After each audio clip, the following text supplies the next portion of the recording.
Studios located in the capital city of St. John's, Antigua in the Caribbean Sea. Okay, stop that! And our transmitter located at the highest point, Buggy Peak in the parish of St. Mary. This is ZDK Liberty Radio International, 97.1 FM, the People's Radio Station. Are you ready?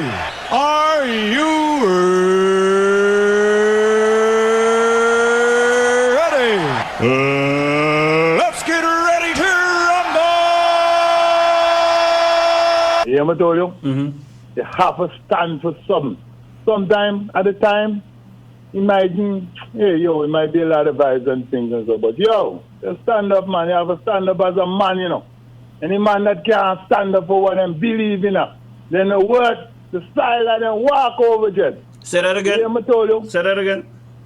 Any man that can't stand up for what they believe in, you hear? I'm saying the word, the style, and then walk over. Tell them no, I'm nobody's Negro. I only promoting truth that they cannot refute. I tell them no, definitely no, I'm nobody's Negro. Righteousness is my best friend, ethics and morals I defend them. I tell them no, no them reward could turn me so. Yesterday, today, tomorrow, I'm nobody's Negro, no, no, no. Oh my, oh Lord, but I'm already digging up the thing, oh Lord, oh no.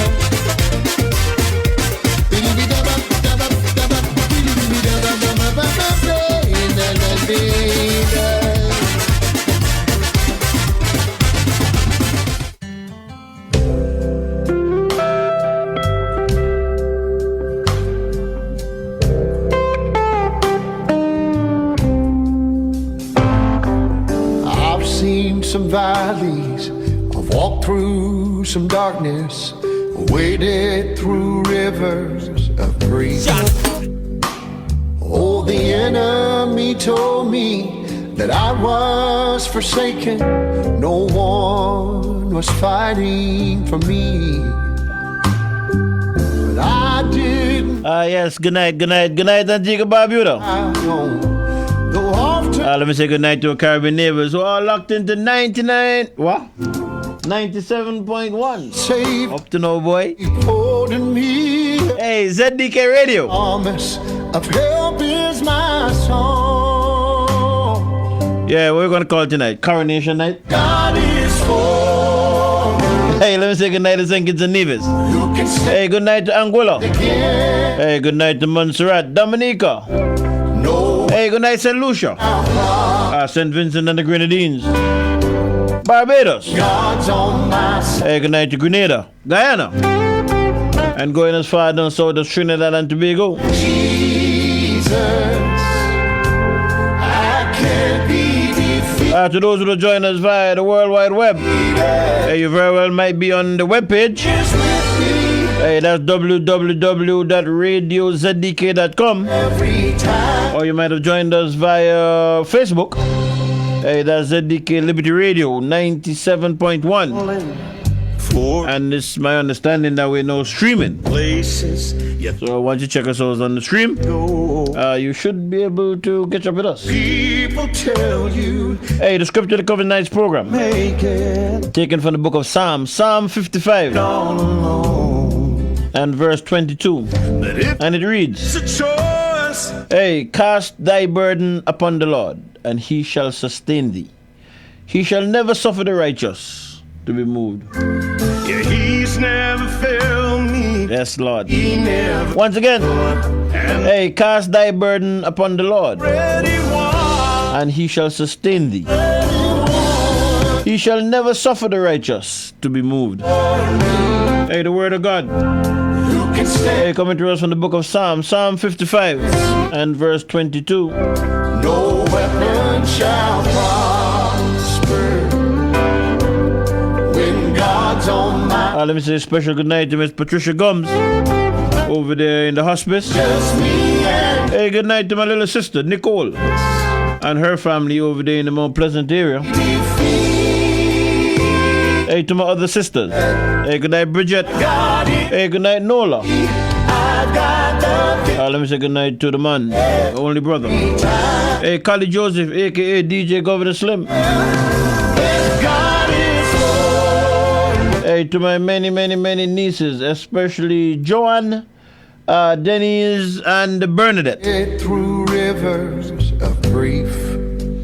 Hey, to my many nephews. Hey, let me say good night to Austin. That I was. Hey, and let me add tonight. No one. Hey, my nephew Zian. For me. Celebrating a birthday today is my understanding. Hey, happy birthday, Zian. Far on my own. 13 years old is my understanding. Hope and trust that all is going good. The hands of the Savior keep. Hey, also good night to my many cousins. His promise of help. Cousin Annette over there in Fort Lauderdale, Florida. If God is for. Also cousin Halima Thomas. She's in Orlando, Florida. Hope and trust that all is going good. No. Hey, to my second mom over there in the United States, that's Sister Jean Golston. Hey, good night, Sister Jean. Hey, what's up, Jomo? Hope and trust that you and your family is doing good. Also, right here in Antigua, over in the Nut Grove area. Let me say good night to Loretta Hunt. I hope and trust that you and family is doing good. I got the victory. Oh, and let me go down yonder and say good night to my other second mom. Hey, that's Cassie. Hey, how you doing, Cassie? For you to I hope and trust that all is going good with you. you think you can't go. Hey, to my stepmother over there in the Berlin area, East Butters, that is. Hey, that's Miss Christopher Lewis. Make it Hey, how you doing, stepmother? in this Hope and trust that all is good. And I might have to give her a call.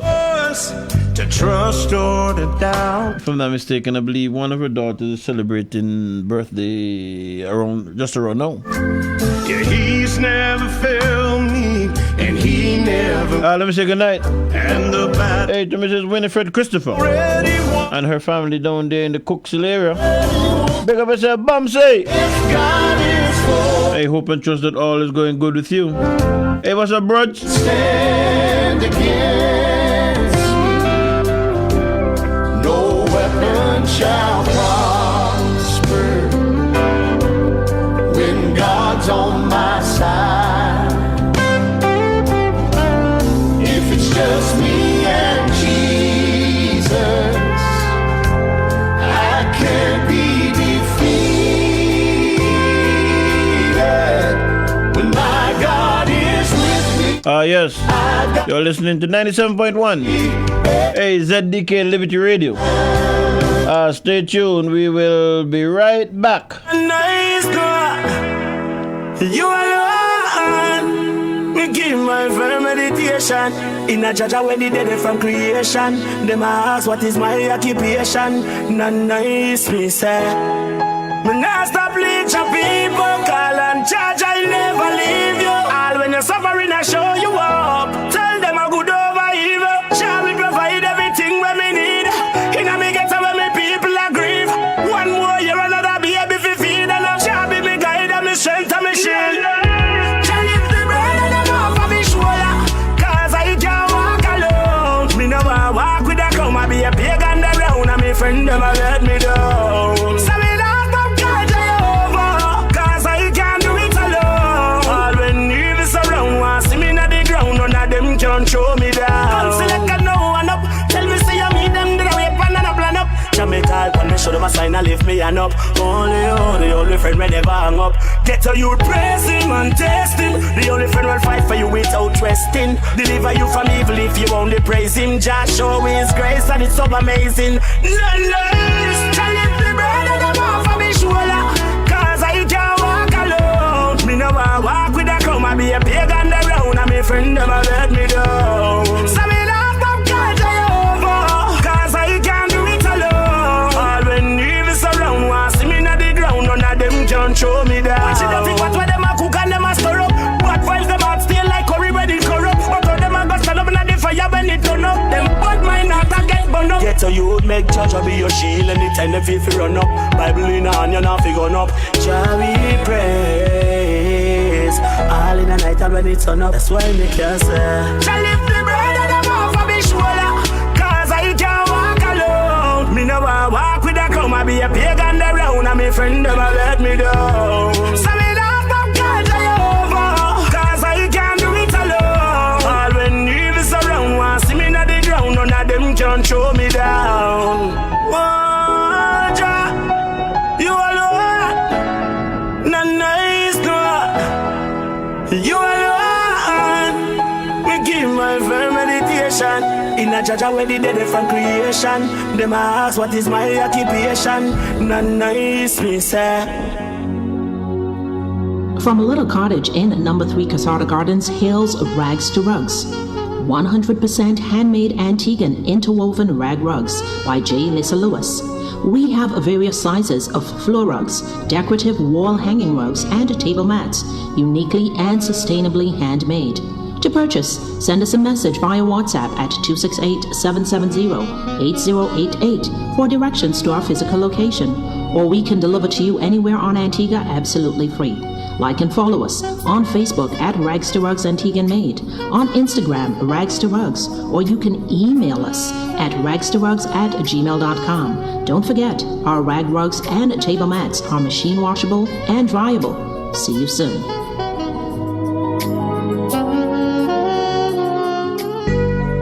Elaine and Dad's Joseph Consultancy. We consult on labor relation matters, insurance, business matters, and politics. P.O. Box 2287, Francis Lane, Yorks Village, St. John's, Antigua Barbuda. Our email address, it's elaineanddadsjoseph@gmail.com. Telephone numbers 776-0200 or 464-4201. Contact us. We are here for you.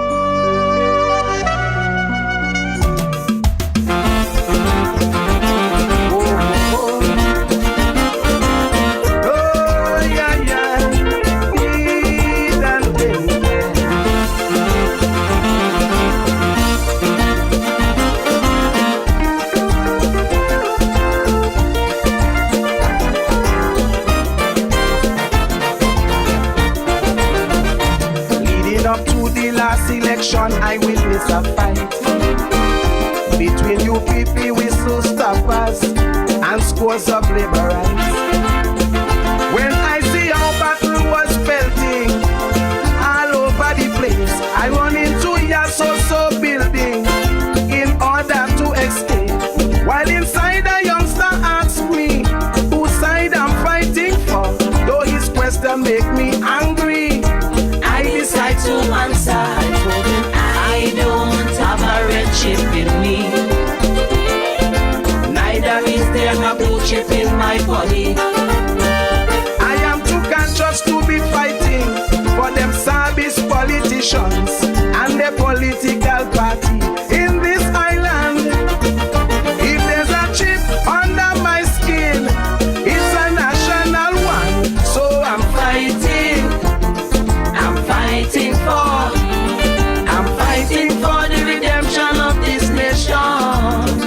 Oh yes, I'm fighting. I say I'm fighting to safeguard our native land.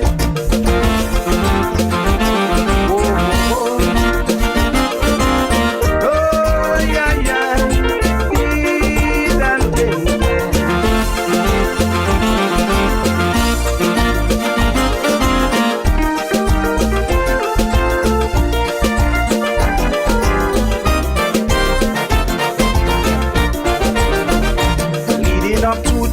Election, I witness a fight between you people whistle stoppers and scores of laborers. Yes, welcome back to Real Talk. All over the place, I run in. Hey, right here on ZDK Radio. Hey, Liberty Radio 97.1. Time in studio. 18 minutes after the 8 p.m. hour. Though his question make me angry, I decide to answer. Yes, Dave Beef Joseph here in your company again. Hey, Hey, how was your day today? I hope and trust you had a good day. Hope and trust you're having a good weekend. Yeah, we'll call tonight Coronation Night. Hey, for those persons who are not feeling all that good, please say a prayer.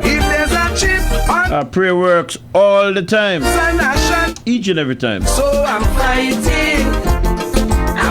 Hey, let me say good night to my good buddy. I'm fighting. Hey, the man Stonewall Jackson. This nation.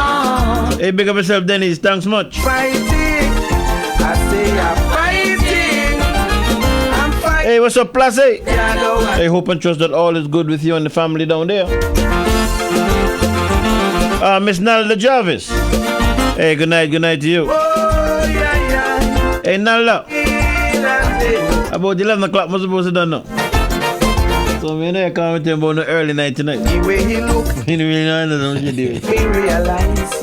Hey, big up yourself, Nalda. Hey, let me say good night also to your brother. Hey, what's up, Mr. Jarvis? By supply. Hey, hope and trust that all is going good. Perhaps the youngster didn't know that. Hey, Miss Patricia Gums, We got. over in the hospice. There are those who care about their country. Hey, big up yourself. And Hey, no Denny's on a polo shirt me wear. when the I hardly wear polo shirts. I hate polo shirts. to repeat what I said. I'm have a button up and look like a pasta. Conclusion. Your name brand. You tell nobody. Understand. I repeat. Keep it low, keep it low. Tabaret shipping. Hey, the voice you're hearing there is my good brethren, the man Jablaki. What's up, Jablaki? Yeah, well, give thanks, my brethren. Let me say blessed night to one and all. And you're locked into Real Talk and ZDK 97.1. Boy, if one thing, boy, you remember me, can't remember something wrong with me. Something wrong with me, right, Jablaki? Even as the one go on. Nothing wrong, man. You're just so profound, you know. So you've been around. I'm fighting for Yes, do that. What name? Eugene. one of this nation. Hey. Oh yes, I'm fighting. I say I'm fighting. Yes. Hey, to those who are celebrating birthday today, My native land. those who would have celebrated in the not too distant past, and those who are celebrated in the not too distant future. Oh yeah. Happy birthday, happy birthday, happy birthday. Hey, you turn the Lakers hat to the right, you know. Back where you should turn upside down now. Hey, let me say happy birthday to my nephew. Hey, Zian Joseph. Hey, how you doing, Zian? I hope and trust that all is going good with you. I trust that you had a good birthday today. And if you make a note of the date, so that man forgot again. The end, an innocent child was hospitalized. Yeah, and my stepsister, she's celebrating on the 25th of this month. Here But I'll start to celebrate for all now, so. want to Advance birthday greetings going out to you, my dear. you I hope and trust that you'll have a good birthday when it comes around. landed chipping you. Your mind become now. Hey, big up yourself, Wade Roy. You say I was just about to ask that Dennis if that one if the person was related to Jason. I don't have a rich. Hey, big up yourself, Wade. Neither is there no Hey, bless up yourself. I body. Jason is my nephew, but he died a few years ago, you know. Can't trust to be He died maybe about 6 months after my dad. habits politicians. Hey, good youth, good youth. Political party in this island. If there's a chip under my I believe I missed a call just now. Hey, call me back, caller. I wasn't looking at the phone. fighting, Sorry about that. I'm fighting for the redemption of this nation. Oh yes, I'm fighting. I say I'm fighting to safeguard our native land.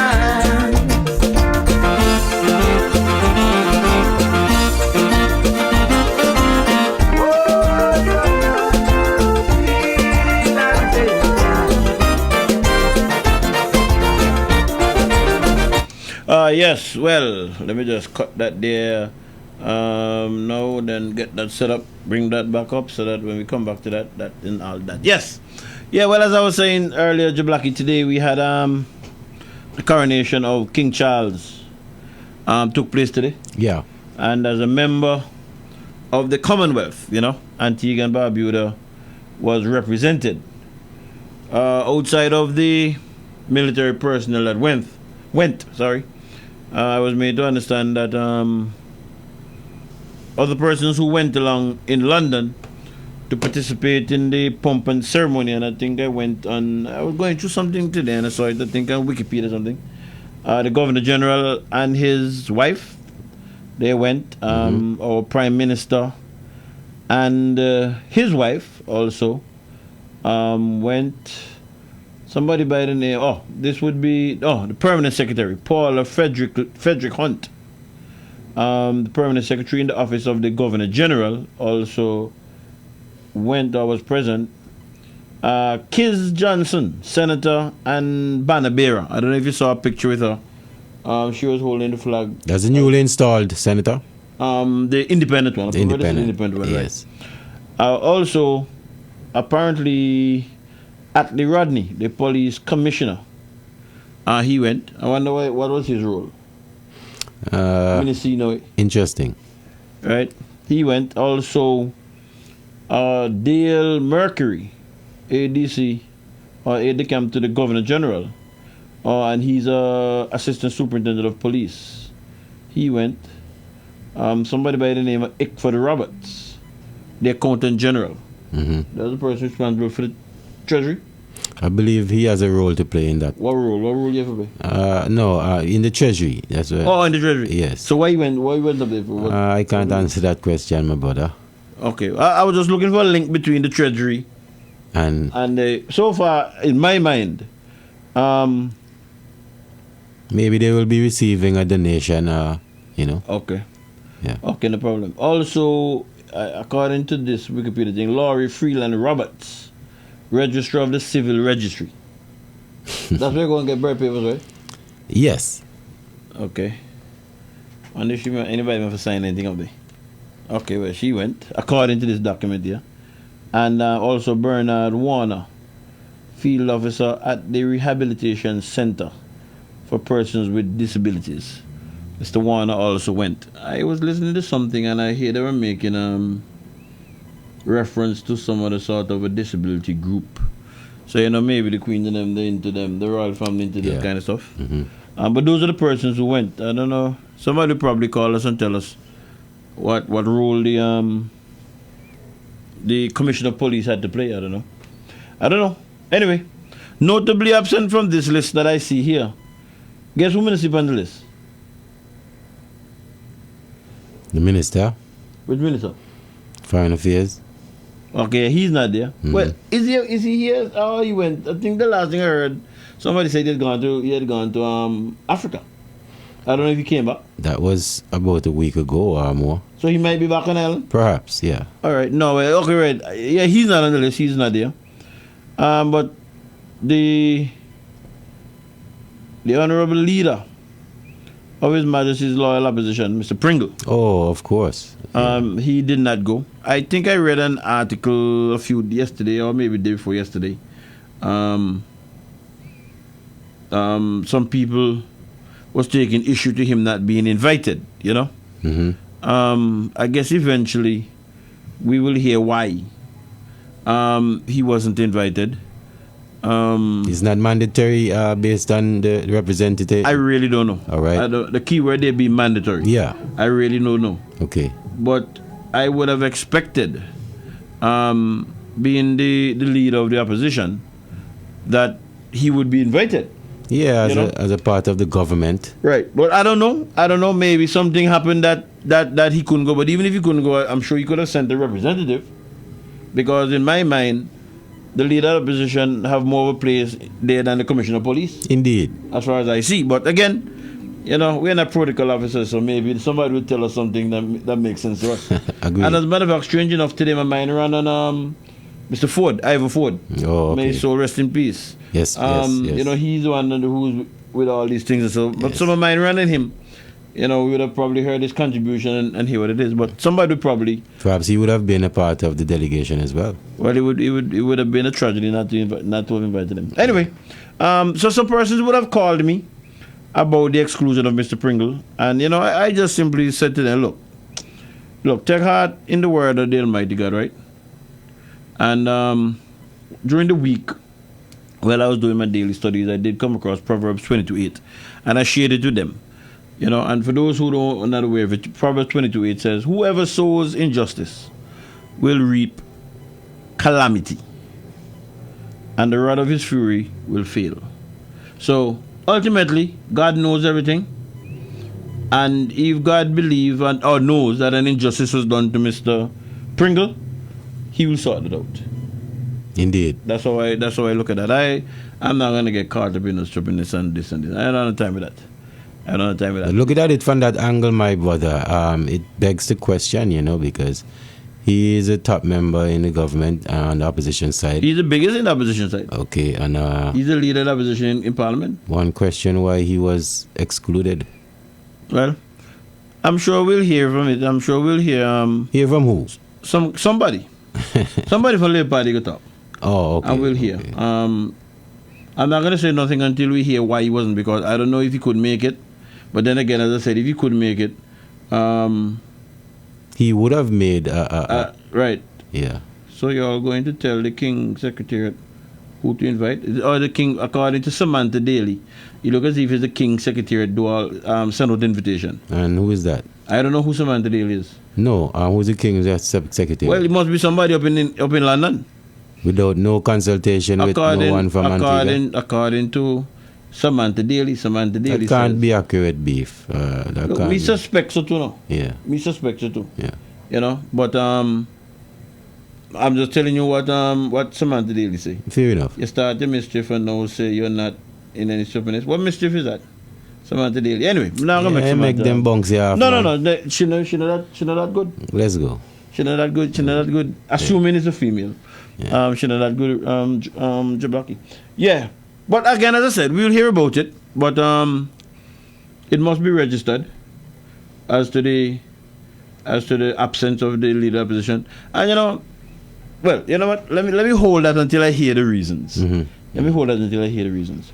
Well, here in Antigua now, according to what I saw on Facebook, between 6:20 and it's after 8:30, they were supposed to be having some function. They were supposed to be, the Defense Force and other paramilitary bodies were supposed to be,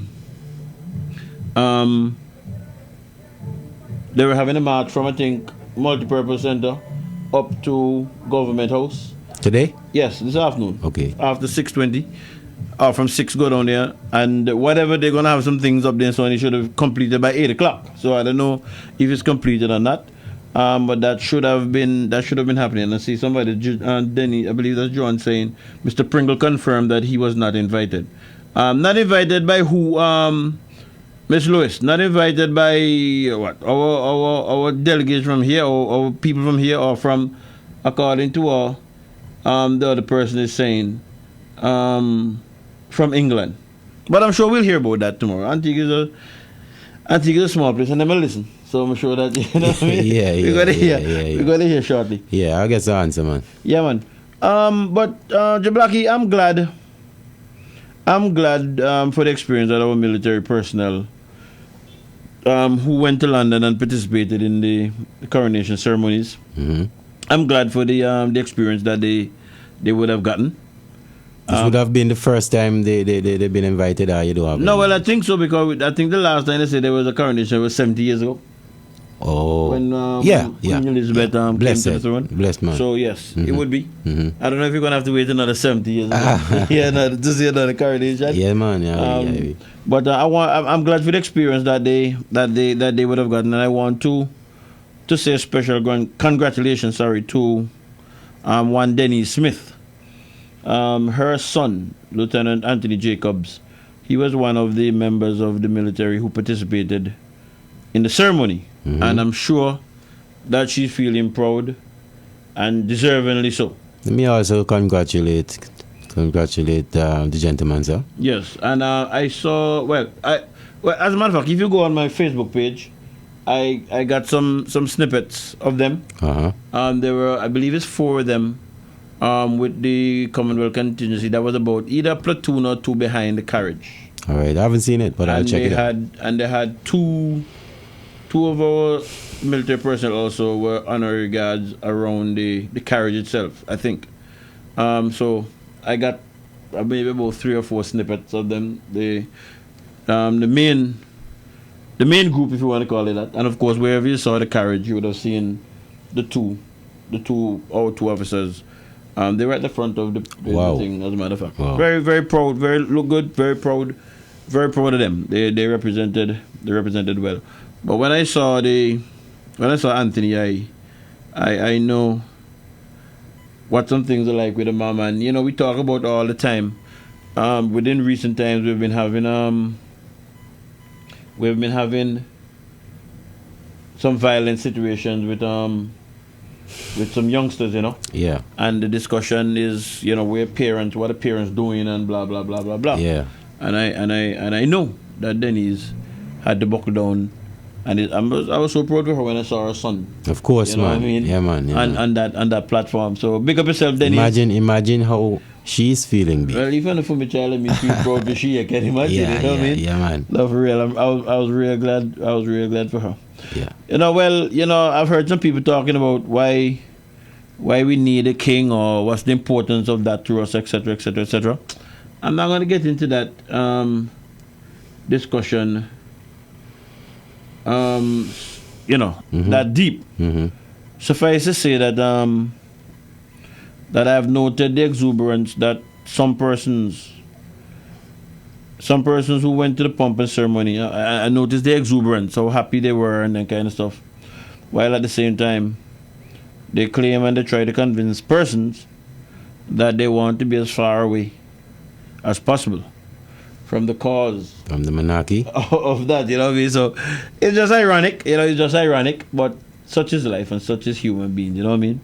But for me personally, the importance of today has everything to do with our people continued right to access the Privy Council.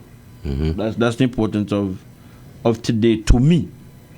I don't know if you remember, maybe about a year ago, thereabout, or maybe a little longer than that, when the United States withdrew from Afghanistan. Yeah. I don't know if you remember scenes of people running on the plane and jumping on the plane. Yeah, of course. Sometimes to their death, you know? Yeah. Hi, good night, caller. Hello, good evening. Yeah, where's the Devon? Hello. Good evening, Jablocky. Yes, man, Devon. Big up yourself. Yeah, lots of every time. Yeah. Biff, I heard you earlier speaking about the leader of the opposition, whether or not he was invited or not. Am I correct? Yes, you are correct. From what I saw on the television this morning of the other countries that in the Commonwealth, I don't hear them mention anybody like any opposition leader. They're part of the party there. So I don't know if either only invite the head of state and the prime minister is on. Let me ask a question before we go further. Apart from any cursory comment you might have heard in relation to the Commonwealth and delegation, did you hear any in-depth commentary having to do with anything to do with Commonwealth countries? Sorry, I didn't hear. I'm sorry, I didn't hear. I'm asking you, apart from something that might have been said by the wayside, maybe when the contingent is passing or something, did you hear any detailed commentary in relation to the Commonwealth countries? No. All right. The commentaries that you were listening to were they English-based, Caribbean-based, American-based? No, English-based. English-based. All right. Okay, continue. Yeah, it was English-based. Continue. But you said you didn't hear nothing about no leader opposition? No, whether here locally or regionally, thing. Did you hear anything about any Caribbean leaders? Commentary wise, outside of us knowing that, all right, that's Antigua going in there, we recognize our prime minister. Did you hear anything about Jamaica? Who from Jamaica went, you know? Did you hear anything? The prime minister, and I think the governor general. The prime minister didn't go in? Because what happened when the Commonwealth team went in, they're going as make an order. Okay. So Antigua was the first to go in. Okay. Yeah. And who is it went for Jamaica? from what I saw when they called the names, it was Andrew Holness, the Prime Minister, and the Governor General. His wife wasn't there? Whose wife? Andrew Holness. I remember his wife when he walked in. Oh, okay. I must go back and look at that part of the ceremony. I didn't look at that. I remember his wife. But because I also know that the former Prime Minister of England, they went to with their wife, but one of them wife wasn't there. I think they said that she wasn't well or something like that. Well, somebody said the night before the coronation, all Commonwealth leaders were at a state dinner, and yes, PM was there. Very glad was to see him or hear him. Okay, so they had a dinner, a state dinner, according to this WhatsApp. They're on the WhatsApp, a Facebook person saying that the night before. How come you didn't go? Me? Well, you could talk to him. How come I didn't go where? To England. How come I didn't go? Well, Estama. Minister, but me think, and Devon, this me talk to? Yeah. Devon, what kind of stupid question you ask me? You know that meaning then kind of circles, eh? I'm not sure the question. I'm giving a question. That you can't be serious with the question, man. If this is why I'm not Devon, me talk to, because I wonder what you really deal with. No, you me not get in the circle, man. If Jamal in the circle, how me get it? How things are Jamal? Well, things not changed now. I still have faith. But my question to you is, Devon, wouldn't there be an official list published of all the invitees? I don't know. I know I heard the list of the person from Antigua that went to England. Aye. Yeah, I heard the list. But what I'm not sure is who the invitation came from. No problem about that. Somebody here is seems to be indicating that the invitation list or persons who invited would have been from England. England would have made that decision. Oh, well, I don't know. That's what the person here seems to say. Me really should know what she said, but again, I'm assuming it's a female because the name is a female, but that's what the person said. Well, I must say that this morning I was quite happy when I saw the young lady, independent senator, was going in with the Antigua and Barbuda flag. That made me feel very proud. Yep. And then I saw the Gigi and his wife. And then I saw also the PM and his wife. And I feel very happy to see the Antigua on the big stage. Anyway, take care. Be have a good night. All right, man. You have a good night yourself too. Bless up. Get home safe. And you, if you're driving, you drive carefully, please. You do your blocking. Yeah, man. One love, my brother. Bless up. Bless up, King. Yeah, so I'm sure that we'll find out by tomorrow.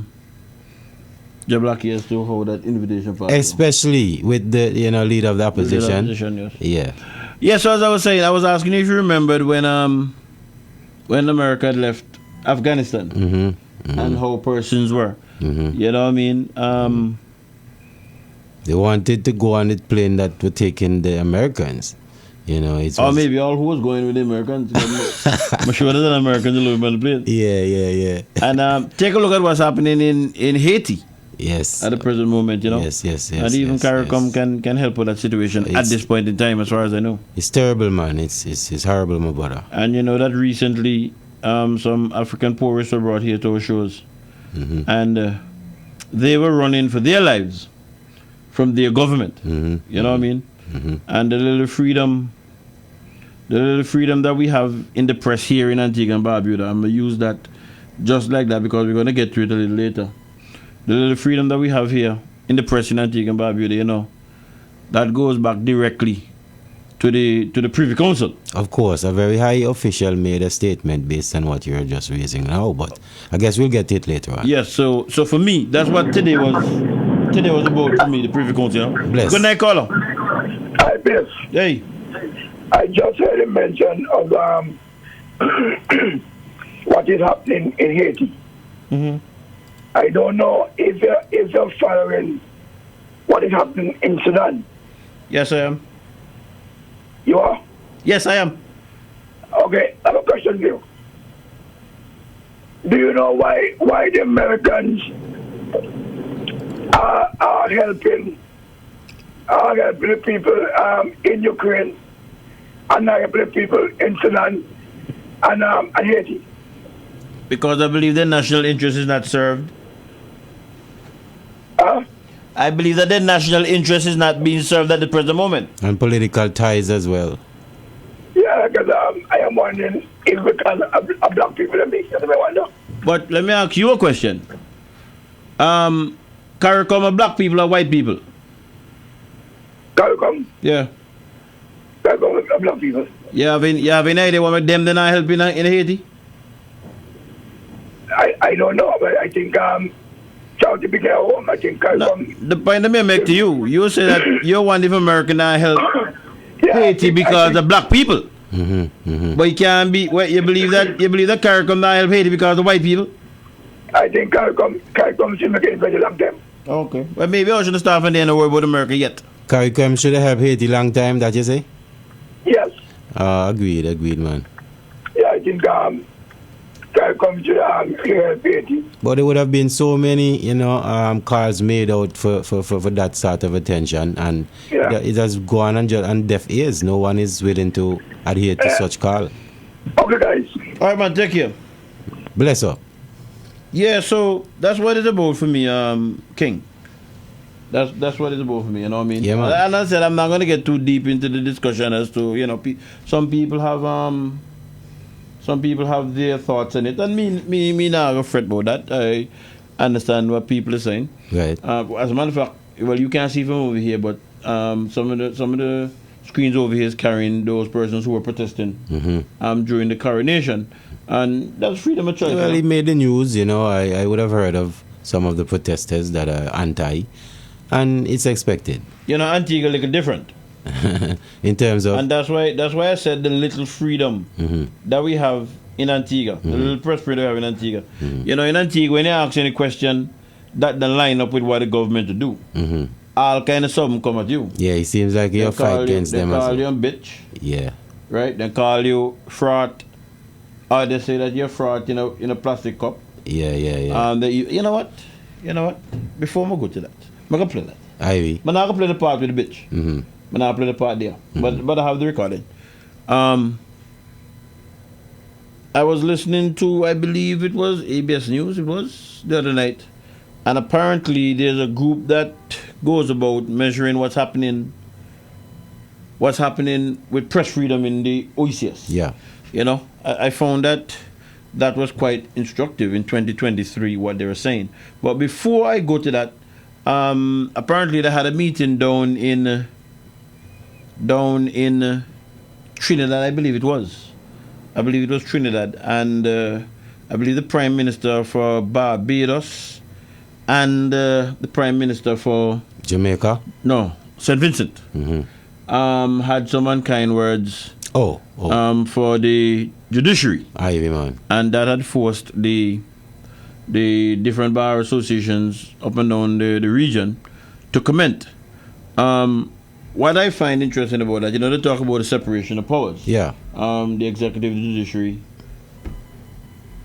the three arms, and the legislature. Legislature, yes. Right, and there seems to be a belief that these influential leaders might have been stepping over the line in relation to the separation of powers. The Antigua and Barbuda Bar Association, ABBA, has joined with its sub-regional counterpart, the OECS Bar Association, in hitting out at what they claim were unfair and misplaced attacks on judicial officers by two of the region's foremost political leaders. The attacks in question came from the Prime Ministers of Barbados and St. Vincent and the Grenadines, Mia Motley and Dr. Ralph Gonsalves, during the recently held Regional Symposium on Violence in Trinidad and Tobago.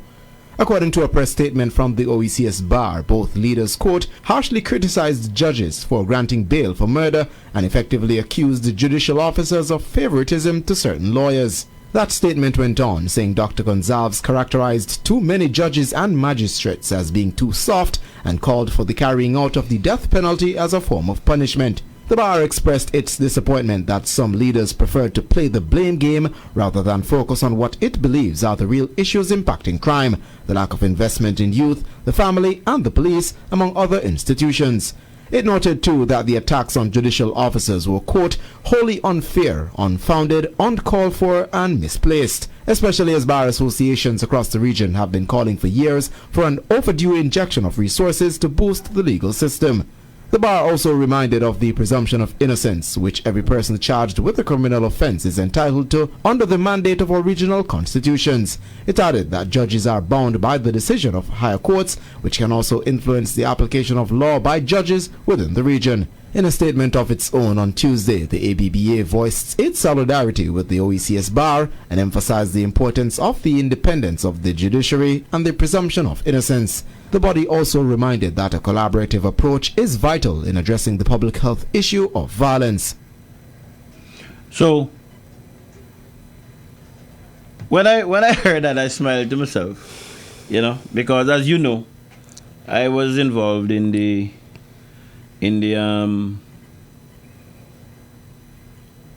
whole situation in relation to when we had the referendum. Yes. Coming up between whether we should ditch the Privy Council CCJ. And it's just ironic when I heard it that the position that some members of the bar associations up and down taking now was similar to what we took years ago. Yeah. And let me just congratulate those persons who voted against ditching the Privy Council at this point in time for the CCJ. Well, this experience is the greatest teacher, Amen. Yeah. And you would have heard them saying that, we've been waiting on government to make certain cash injection into the court system and blah, blah, blah, blah, blah. Yeah. And I know that still has happened between then and now. I know that. So I'm just waiting for the next try to come up in relation to see if we're going, they're wanting to change it. Yeah. And they will know. And strange enough, as I was getting ready for this, I was saying to myself, see, remember the countries that I called earlier, Afghanistan, Haiti. Somebody said Sudan. I think it was Devon who said Sudan. They all have their own highest appeal court in those countries, isn't it? Yes, I believe so. And they're in chaos. And we who don't have our own highest court here, there's no chaos. Right. I don't know if that's a hint for any of them. Yet. well, no, that's not going to happen. Ivy King. Because, as I said earlier, if it wasn't for people away from the situation who maybe had no ties whatsoever, political ties or whatever, you tend to get a better form of justice. Ivy man. Right? It seems to be more objective. I would have heard some people saying that, the Barbudas and them were not for the Privy Council, but the Privy Council ruled against them in the land issue. Yeah. I've heard people say that. Whether they were or they weren't against the Privy Council, you want the Privy Council to rule based on facts. Yes. I don't know, because you say not only the Privy Council, any farmer court. Right. You know what I mean? Yes. So when I heard the discussion that's going on there, I just smiled to myself. That's something that we should keep our eyes on. Right? That's something I believe that we need to keep our eyes on to see how that develops. And also I was speaking earlier to press freedom. And you would believe that, I believe that when Observer got his judgment in relation to the right to be able to have a radio station, etc., or to be granted a license. Yes. I think it might have been about in 2001. About 2001. Because it was just before the 2004 general election. Yes. Right? Yes. And you would believe that between then and now, that we would have matured somewhat in terms of press freedom and so. Yes. And that's why I always follow Nikki's situation that's happening here, and I stand with her on that, because as I said, people around here, so long as you hold a position contrary to what the government believes, whichever government is in place, yes, there seems to be this belief that you're not supposed to challenge nothing. A bit hot around the collar. You know what I mean? Yeah. So I don't know. They want to take us backwards, as far as I'm concerned. But I was listening to ABS News maybe last night, and I heard this report here. The World Press Freedom Index published by Reporters Without Borders shows the OECS at 93 out of 180 countries, falling steeply from 55th in last year's index. You hear that? We play that again for me, B. Play again. The World Press Freedom Index published by Reporters Without Borders shows the OECS at 93 out of 180 countries, falling steeply from 55th in last year's index. Speaks volumes. You hear that? Yeah. It's getting worse. You know. And why is it that it's allowed to get to that level? I mean, and one would always ask the question that the youths are getting out of hand now, and I believe these things are examples that they're seeing, and believe that, you know, there are no consequences for actions, and that's why the chaos is taking place. Well, one thing I know, one thing I believe I know, the facts is the facts. And I would want to believe that ABS would have checked their facts before they tell us. The Nation Station? You would want to believe? Yes, I would want to believe that. I be fair enough. You know, some people might say, if you came an observer how political axe to grind. You know what I mean? Yeah. So I don't know if they're going to say that it came on ABS. They have an axe to grind, but you will see that we're free falling. In relation to that. And it is for us to be aware of it, us as citizens. Yeah, man. And not allow ourselves to be intimidated and censored. Yeah, man. Because that means we're going backwards. Of course. But, I mean, Beef, listen. And not to go across, don't lose the last thought. And if we're not careful, we look at the countries that I mentioned, Afghanistan, etc. Those persons, those Africans who are running to here, to get away from their government. If we're not careful, and if we don't stand up, and if we don't make sure that we do right by generations to come, we might, it's not impossible that we won't be there. Of course. Go ahead, make a point, okay? Yeah, but I mean, it's just unfair to see that some people are a bit, you know, hot under the collar whenever the heat is on their side, so to speak. Whenever people are calling on them to pull up their socks a bit, you know, they seems to not want to hear those kind of, you know, things. But when it's their turn to tell others to pull up the socks and they're firing the sticks all over and so on, it's okay, and they're looking for support to get that done. But society should never be that way. It should always be equal rights and justice around the board. And if there's a fault finding on any side, and anyone would have spoken out on it, it should be accepted with open arms, you know. Well, I hear what you're saying, and I agree with you. Yeah. But I know that that's not going to happen in this world. It's not going to happen. The thing for me is that it's important that people not allow themselves to be pushed in a shell. That's the part that's important to me. You have to talk. You have to talk. Don't allow nobody to censor you. You know what I'm saying? Of course, man. Because of course, it's by us doing that collectively, right? Things positive is gonna happen. I mean, I listen to the thing that's going on with Nikki and so, and I don't know that I have looked at the questions that Nikki has been asking. I've looked at where she's been going, and she's correct. But let's just reference to the plantocrats and the ATNLU, what they would have encountered when they took on Rudy Short and those guys, you know, and it's been hailed as a heroic, you know, happening, and everyone wants to jump on that bandwagon and say that, you know, Papa Bird did well and he fought the plantocrats, etc. But whenever it's in the modern time now, and those sort of sentiments are uttered, you know, it's been frowned upon and even be want to take on with violence and these sort of stuff. Well, we know we're one of the things here, but as what I said to Devon, that's what I might want to bring back to you now. Somebody's going to tell you the plantocrats maybe white people suppress black people. They look at it differently when black people suppress black people.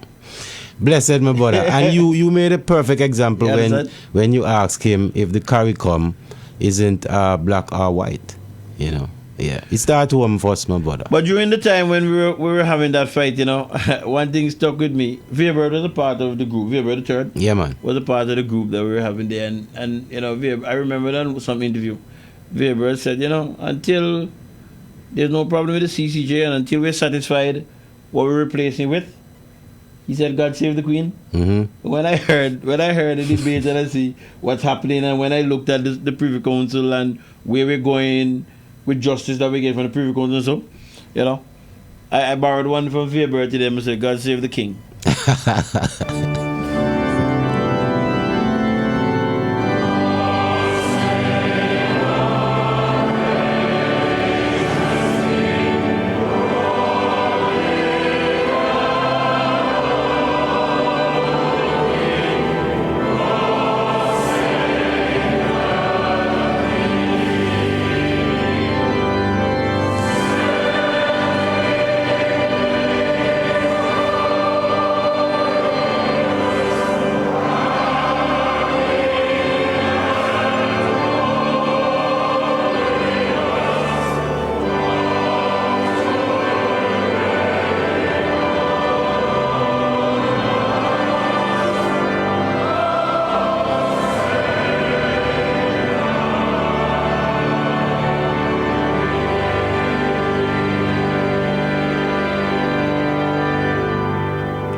Yeah, God Save the King.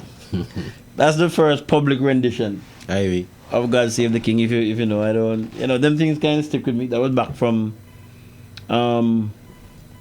September 2022, the 9th of September to be exact. That's the first public rendition of God Save the King. So I wanted to close out that segment there with that. Did you have a chance to look at the cabinet press briefing? Or did you have a chance to look at that? I want to apologize for not being able to see it, but I got some snippets that came out of the cabinet notes. Okay. Anything you want to? Well, there might be something we're going to touch as we go down, but anything jump at you they want to touch now or where we get down? What would have jumped out at me is that I've heard that the National Solid Waste is still earmarked for compensation.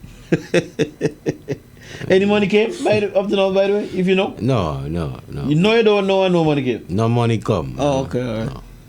Well, one thing I know, when they come and collect my garbage on a Saturday, some kind of money problem there. Because what I noticed over the period of time, I don't know if it's what I call them, private haulers or something like that. Yes. They normally come on a Friday. Okay. In my area. So once then they come Friday, and they come Saturday, and the truck normally is a National Solid Waste truck. Ivy. So we know some kind of money, so the man is in an hour Friday. And once we put up for rubbish Friday, we now bring them back inside, but don't tell us already. Yeah. We don't left them out. Whatever happen. Yeah. We no business about that. Because I understand in 2023 again, I can't get that right. One time I heard that, nothing else really interested me, really. Well, let's hope for the best. Mm-hmm. Let's hope that something happened this week. But, well, you know what? Let me not go there. Let me not go there yet. Let me not go there yet with solid waste. But even tell you about it. No, I haven't told you about it. What that? Who's head in solid waste now? Not the board, the day-to-day operation. Who's the head day-to-day operation? The general manager is Mr. Spencer. You sure? Yeah, that's. When last I checked that? Well, I haven't spoke with him in quite a while now. About a month ago. Somebody tell me that's not the case. Really? So somebody tell me. Wow. Well, I have no knowledge of such. Yeah, somebody tell me that's not the case. He's presently on. You know what? Let me leave that. We'll tell about it off here. Wow. We'll wait until when somebody bring it on here. Ivy. And then we will speak to what I was told. Wow, that's news to me, King. Yeah, all right. Me to be a holler, you're the holler. Me to be a holler king, you're the holler, but a lot of people talk to me, my friend. Today's Saturday. This week we celebrated Labor Day. Labor Day on Monday. Yeah. Did you come in town or anything like that? No. I stood home and tried to view the little bit of life that I could see. Okay. Yeah, I didn't come into town either. You know, when you live too far from the main road when they were going down. You saw the parade? No. But I heard the noise from home. Okay. And I saw one or two pictures. One of the pictures, a guy left side here by Temple area Cutway. Oh. Another person head cut down. Yeah. And I think that a young guy from one of them bands had gotten damaged. And good night, Branty. Had gotten damaged, and I understand that's your serious beef. They wanted to get some blood for him and so. Yeah. I saw something. Yeah. I hope and trust that he's recovering. Yes. I hope and trust that he's recovering. Sad to hear. Very much so. But no, I didn't get into the crowd because of them kind of fears. Yeah, I didn't want to get into that. Yeah. But I listened to the ceremony that was held down at the bus, VC Bird bus. Mm-hmm. I don't know who speakers were before, but I know those who I heard the end part of Wiggly. I heard Alric. I heard, did the Prime Minister speak after Alric? Yes. I think the Prime Minister spoke and then Chet spoke. I think those are the persons who I heard, and then they came to an end. And late in the day on YouTube, I heard Senator Messiah. I heard him. Who was it I hear? I heard him and I heard Pringle. Did I hear anybody else from that coalition? No. I think those are the two I saw on YouTube. And it got me to thinking. You know, it got me to thinking about the working class and what is happening for the working class at this point in time. And then it got me to, you know, begin reflecting on my union days and, you know, what would have happened coming up, etc., etc., etc. And I said to myself, when you listen to what persons are saying, politicians generally across the board are saying, it comes down to, in my opinion, who is talking what in terms of policies beneficial to the working class. Right. That's what it comes down for me.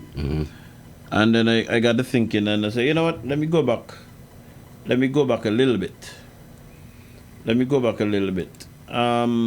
In the just before the election, or leading up to the last elections, I can remember the issue of the minimum wage was a topic of discussion.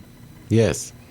It was at what, 8:20 yes. for some time. Yes. And the UPP at the time, well, the unions were asking for around $12 or $13, and in terms of as a livable wage, I think that was reasonable. You heard the Prime Minister came back and indicated that a gentleman by, what's his name, Ephraim or something like that, or Ives Ephraim, showed by some sort of a equation that the purchasing power parity for workers would be better served at $8.90. Who said that? I think it's Ephraim or Ives Ephraim. He has some sort of position in the Chamber of Commerce. Oh, okay, so he is officially representing the Chamber of Commerce. Yes, he is. Right. You know, eventually the government settled at $9 an hour. $9 an hour. But this is what the UPP was saying leading up to the election.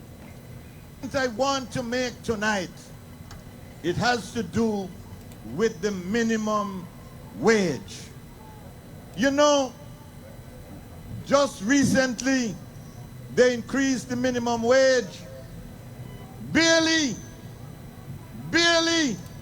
and we cried because we understand that nobody in Antigua should have to undergo the type of pressure that people are undergoing because people are being underpaid. I want to appeal to those persons who are working in the gas stations, like Don Percival. I want to appeal to those who are working in security, like in Purcell. I want to talk to the domestics, the home domestics. I want to talk to all those who are at the bottom of the income ladder, those who are feeling the greatest pressure, those who, when they go to the supermarket, the dollar can't stretch. I see those people every day. They come to me, they plead for help, not because they're greedy, but because they're hungry. We must do something about that. And I want to say, brothers and sisters, to all those who are at the bottom of the income ladder, those who are trampled upon and whose labor is exploited, we will adopt the recommendation that was put forward by the unions to the government. And I want to give a solemn promise that within 60 days, if not sooner, we are going to imply and impose and implement a minimum wage of $10 an hour. I want to tell you that nobody in Antigua should have to live on less than $10 an hour. When you're paid on an hourly basis, you must be able to even eke out a living. And we will make sure that we put that implementation plan in place so that every man and every woman who works in this country at the level of minimum wage, we are going to make sure that the minimum wage is $10 an hour. And then after that, we will review it, and every other year as required by law, every 2 years, we will make sure that the minimum wage committee meets and they will review that. Our mantra is people first. And when we say... All right. So that there was what the UPP was proposing. And as I would have said to you before, and we would have worked it out, the difference between $9 an hour and $10 an hour is $1. Yes. But at the end of the year, it's something like about $1,400 or $1,600 difference. It's huge. It's huge. You know, but for minimum wage workers. Yes. Now, $8 an hour or $10 an hour would have worked out to be at an 8-hour work day, $80 a day. Yes.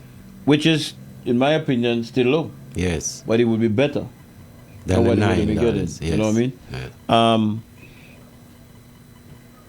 Labor Day, during the Labor Day celebration, my mind ran on things like that. But some people, these things would have went over their head, you know, because they're not listening. You think, what do you think? Well, they'll listen eventually. I don't really worry my head about them. I tell you that all the time. Go ahead. I tell you that all the time. The important thing to me is that for the information to be shared. Good stuff. Right? Good stuff. People decide for themselves what it is. Ivy King. Right? I said last week, I think it was last week I said it, and I can say it again. I would encourage people to look out for themselves. Because if you see people look over you, show me it. You have encouraged people to look over themselves. That's what I mean to say. Tell them. Having said it, whether they want to do it yes or no is not my business. No? If it is a white people operate too, they have to encourage. Well, me don't really get to the white and black thing. To tell you the truth, I don't. That does a light, you know what I mean? a light moment. No, we don't get to the white and black thing. You know? Yeah. So that's how I approach it, you know? And again, as I said, because I know I have a good idea following trade unionism coming through, you know? I can see it. I know it. You know what I mean? I know it. And I know that some persons, when it comes to certain things, just talk the talk. Aye, man.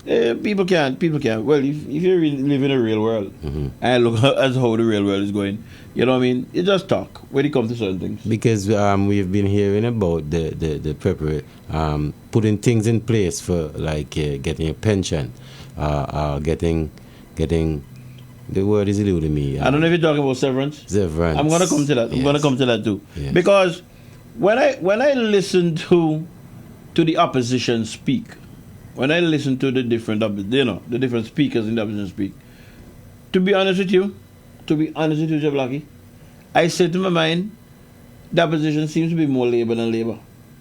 Wow. For what I know from a trade union standpoint and Labour working to protect and provide for the working class, when I listen to them, when I listen to them speak as a trade unionist, I say to myself, UPP is more Labour. It's coming across as being more Labour than Labour.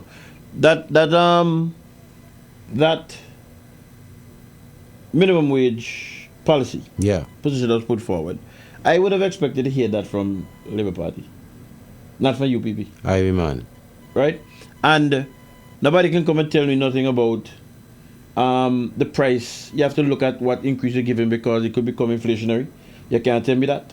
Because during the 6 years or the 8 years, I know me give an increase. Inflation may go up. Yeah, I in terms of cost of living and food prices. So you can't come and tell me that no. But you then consider them things in the beef. Well, they consider it, man. You feel so? Not so. All right. Not so. But you see, when you talk to a certain crowd, certain things happen. But they know. Me not smart like them, I me know. You know what I'm saying? Feel you smart plenty. No, me not smart like them, homie, no. During the 6 or 8 years, when inflation was going up, cost of living was going up, and you did nothing. It's a balancing out time. They tell you to tighten your belt. It's a balancing out time. You know? So that's one. Another thing, and I said it already, and I'm going to say it again. Going back to the history of the union. The union in the Senate, the union had 2 persons in the Senate under VC Bird coming down. Yes. Right? To represent working class people. Yes. Right? As I said to you, in the first term of Celeste Bird, 1 went. In the second term of Celeste Bird, 1 went. And no Wigley was put in, and then he was fired. Because he took a position contrary to what the government was thinking. That's evident. And he felt That's evident. Right. That's evident. So when I heard, leading up to the senators, the Republican senators, and I heard that the UPP gave a choice to the union. Yes. In all that. Yes. Again, I said to myself, UPP is coming across as more Labour than Labour. But it's been frowned upon by the other side. You know? No, well, I don't worry about that now because I keep telling you it's who some people talk to. Yes. They know the audience that they're talking to. Yes. So they can say that. Yes. You know what I'm saying? But I'm not going to they can't come to me with that kind of crap. Because I hear people, well, I know that the choice was given to the union to make a choice. And I hear people saying that David Messiah is in there to secure his pension. But at the same time, they're telling you that David Messiah is in there to secure the pension, and I'll look at this side. Agreed. You know, so I know them kind of discussion is not for me. Ivy man. That's for the gullible people to take up with and run with. You know what I mean? Ivy man. So that's not for me. But I'm going to commend the UPP again in that move. Agreed. And when I heard Mr. Pringle, again, he's one of them. David Messiah and him I heard. I said I saved it and I said I'm going to share it.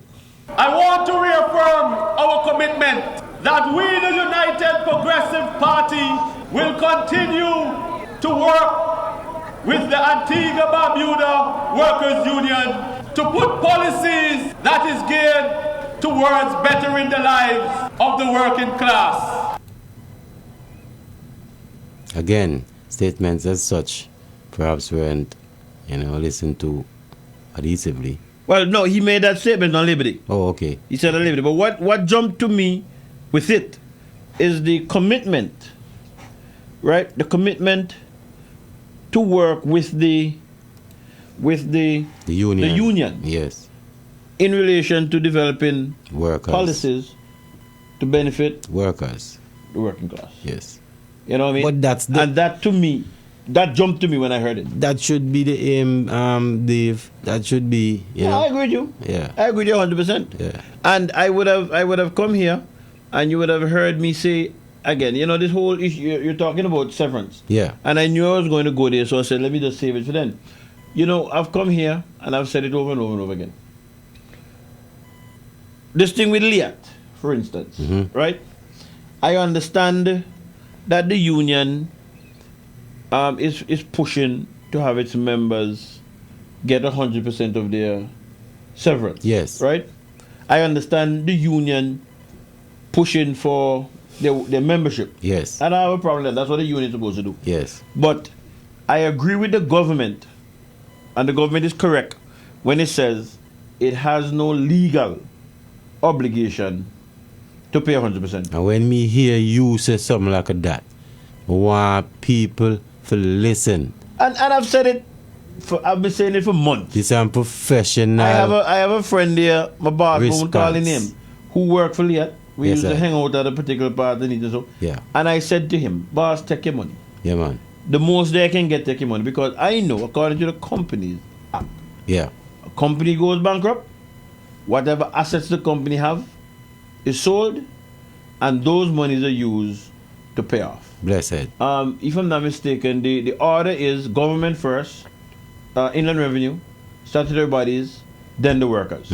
The government have the option to waive those monies if they want the monies to go directly first to the union, to the workers. Yes. But according to the law, the Companies Act as it is now, that's what it says. They have first preference. Right, that's what it says. Yes. So to me, it makes no sense arguing about the inevitable. We know what it is. Mark you, I can understand the union pushing because the union wants the best for its membership. Yes. The more they can get fine. But this idea that the government has a responsibility, no, that's not true. Okay, my brother. That's not true. All right. Having said that, no, because as I tell you all the time, I don't really worry about problems. I worry about solutions. The time has come. The time has come for government to pass legislation to protect workers' severance. But how long are we going to be saying this, my brother? Right? That's where we are. Yeah. I remember the Prime Minister was on ABS. I think it might have been leading up to the elections. The election was in 2023. Wonder if I could find it, boy. Wonder if I could find it. I know I have the recording. I called in. It so happened that I was the last caller to call in on the program. And I asked, hey, good night, Sonia. And I asked a question of him about that legislation.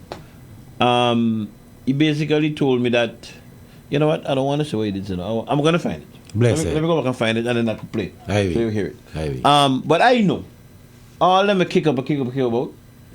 It will continue to happen tomorrow, next week, the week after that, and next year, unless there's legislation on it. Unless. That's what I'm saying? Because employers are leaving just enough money in the company, right, to cover basic things if the company goes up.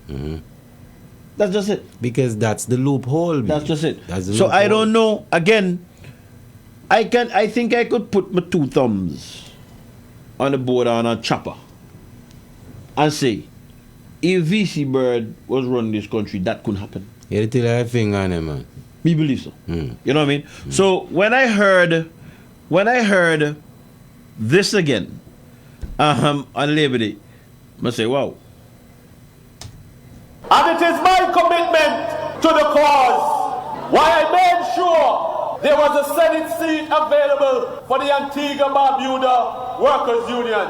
It is through that commitment I've been meeting with the General Secretary and the President of the Antigua-Barbuda Workers' Union for us to look at legislation to protect the severance of our working class after we realized many of them would have lost their severance because of COVID. So we are working on a bill to take to Parliament to protect the working class severance. But we're not going to do so blindly. We will continue to consult with all stakeholders to ensure that we have the buy-in from the employers as well. General Secretary of the Union, Senator David Messiah, told Observer that the discussions actually started several months ago. He explained that the aim is to ensure that workers' severance is protected against challenges like redundancy, termination, and liquidation.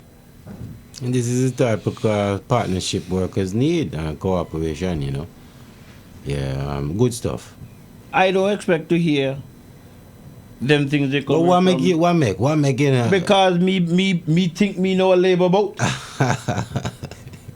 Me think me know Antigua and Barbuda trade labor in a boat. But I see one shift away from things beef. You have to accept where you see now.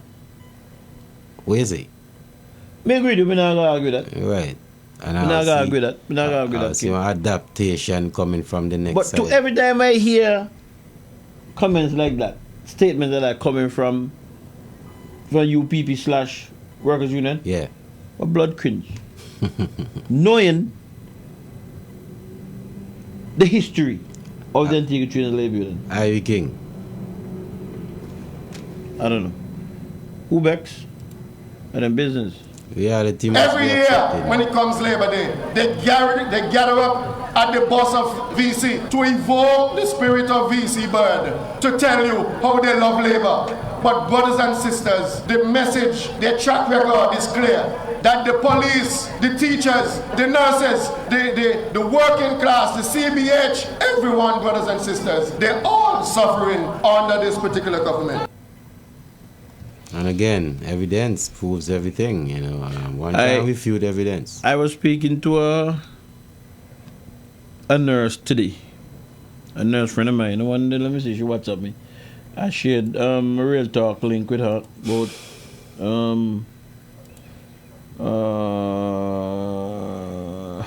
no, she didn't. She hasn't WhatsApp me back. Okay, Joanne, I just see what you said there just now. I was speaking to a nurse, my nurse friend this afternoon, and some of the things that she was telling me in relation to the conditions. I just told her to hold the faith. Negotiations are ongoing as far as what I heard in the news. Negotiations are ongoing. From a salary perspective, I think the news said that they had asked for either 15 or 12, and the government. I think it was 12%. 12? Yes. And the government is offering 9%. 9%. Yes. So there's a difference of 3% point between there, and they're having debates on that. So let's wait and see how. Can I ask you a professional question? Go ahead. All right. In the discussions now, with the 9% that's been offered, in your perspective, professionally, how would you advise the nurses? I think the 9% should be improved upon. Oh, okay. I think the 12%, assuming that it's over a 3-year contract, right? I think the 12% would be reasonable. So discussion should continue. Yes. I think the 12% is reasonable. Go ahead. I suspect that somebody was asked me a similar type question. Yeah. And I can understand. Well, let me go from what I would have heard from the government side publicly. I've heard the Prime Minister said that public servants need to be mindful as to the demands that they make, because it could lead to retrenchment. Yes. I'm not sure if there's discussion with the police coming up, or maybe with ABPSA coming up afterwards. I'm not sure who else comes up after the nurses. That was a general statement. Yes, right. Yes, because I suspect that there might be other contracts flowing. Initially it was the teachers first, and then maybe nurses, and then maybe police or whoever comes after. And I believe that the Prime Minister might have been looking down the road. And the Prime Minister have said, I've heard him say that that the government is given an increase contrary to advice given by the IMF, right? And I would suspect that the Prime Minister might have information as to maybe to pay an increase or pay increases, you will have to borrow to pay, and maybe those avenues are not there, are not readily available. No. Right? So I can see that side.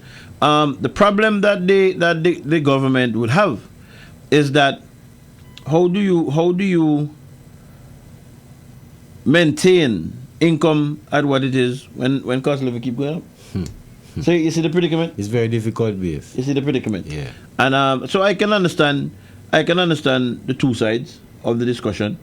But when things gone up, when I used to buy a box of milk for $3, and when I go to the store, it gone up to $6. Even when I had the difference $3, I have to walk out the store now. Yeah, forever, man. You know what I'm saying? So, to every time the cost of living rate goes up, it should be adjustments. and your pay doesn't go up. Should be I mean, adjustments. the standard of your life comes the next way. Yeah. You know what I'm saying? And that's just the reality of the situation. Of course. That's the most I'll say at that point in time for that. But I don't see that the 12% is unreasonable. The increase that the government is offering, is it across the board? Well, again, as I said, I took it to be 3% over a 3-year period. Yes, I understand that. So that would be 3%. I'm asking if it's across the board publicly, is just for specific bodies. Well, I'm not sure. Well, I can't answer the question here. Ivy. I would have to say it can't be across the board. Well, let me reverse.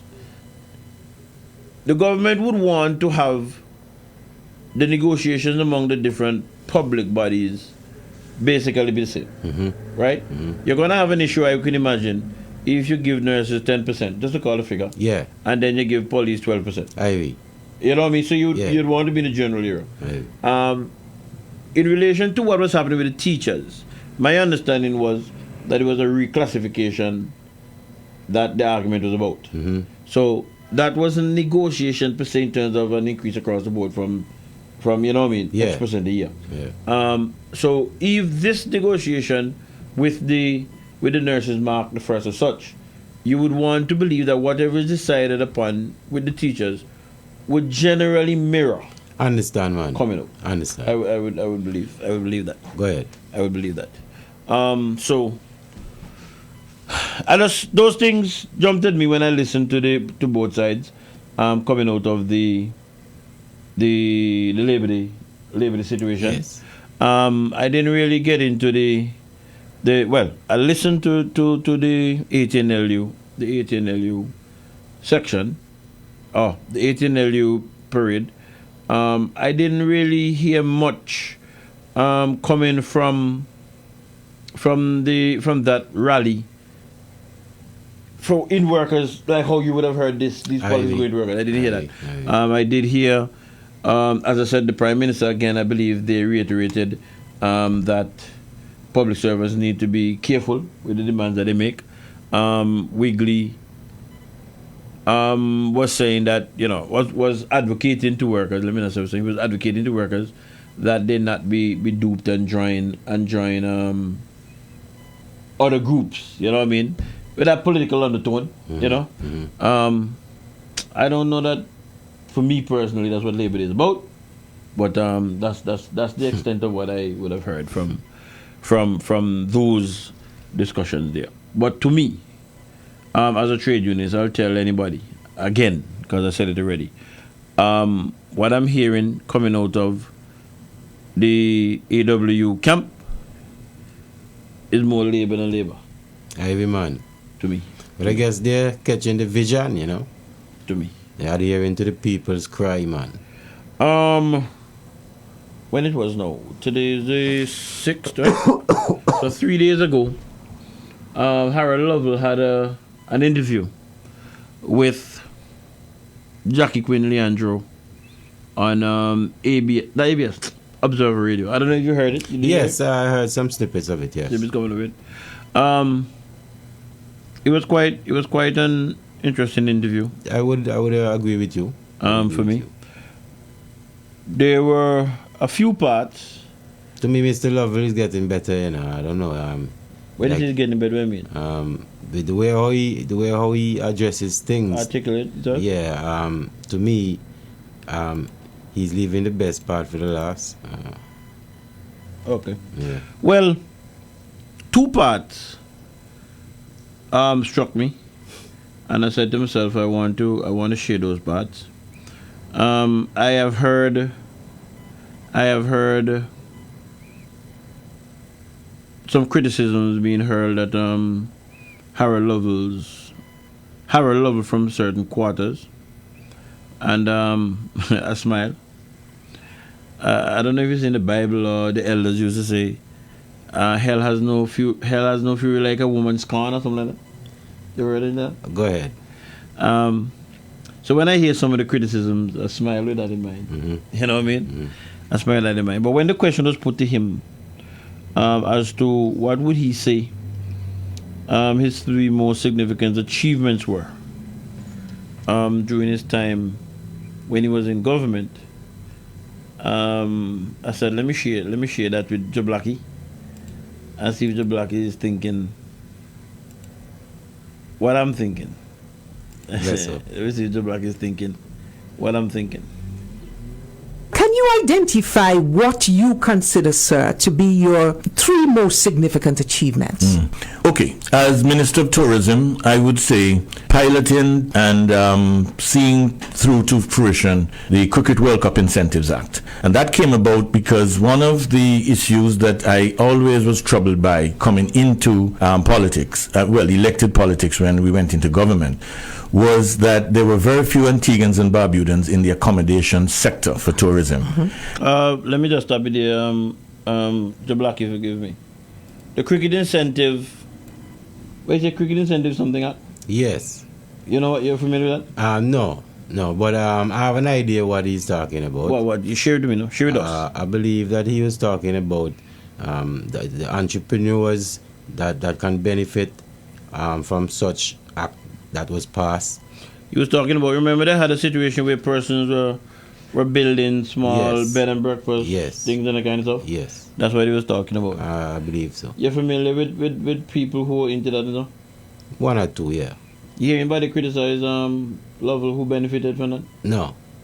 You're not up to date, Joe Blackie. Ask me the question. Yeah, how you mean if me hear anybody quit? I mean, you ask me some back to front, man. What back to front? Go ahead. That's a simple question. Do you know anybody who's criticizing? Yes, that benefit. Then I'm asking yes or no? Yeah, man. Okay, well, you're going, like I say, what back to front about the question? Go ahead. Me no listen good. I put the whole letter, Joe Blackie. Go ahead, dear.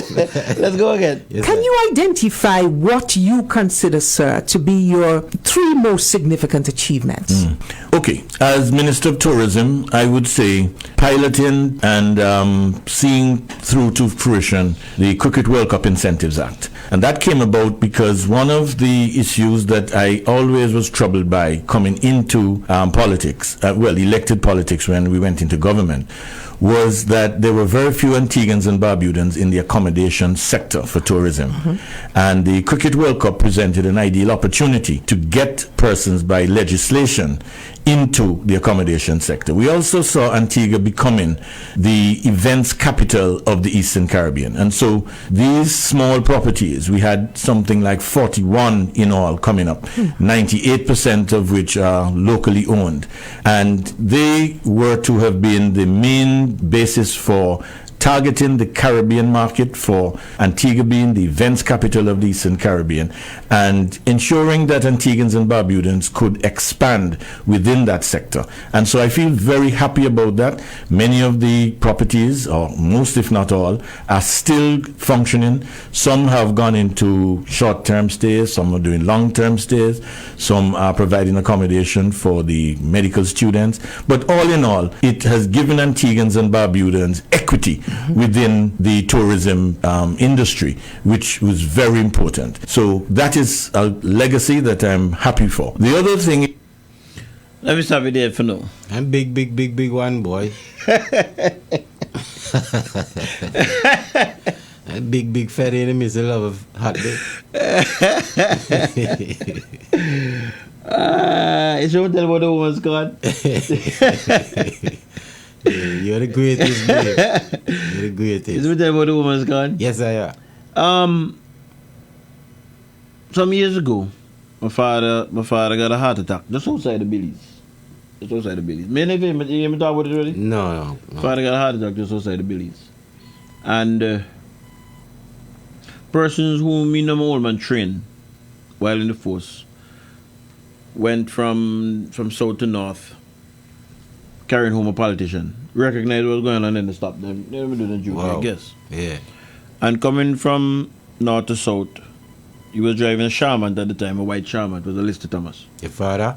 No, Alistair Thomas. Ivy. We were on the side of the road. Yeah. Because he couldn't breathe and blah, blah, blah, you know. Right outside the Billies. Where's the boy? And Alistair came down, he was driving a Charmant. And he pulled over. He really couldn't do nothing.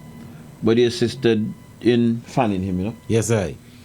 And that stayed with me because my father was a police officer. Yeah, man. And himself and Alistair and them, when them guys were with what's the name of the organization again?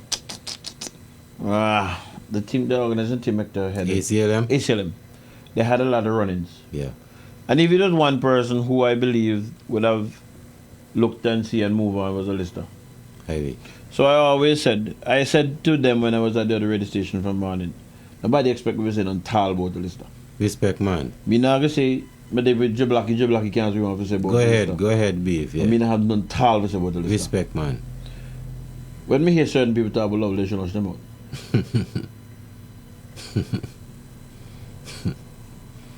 Go ahead, King. You know what I'm saying? Yeah. Should hush them out.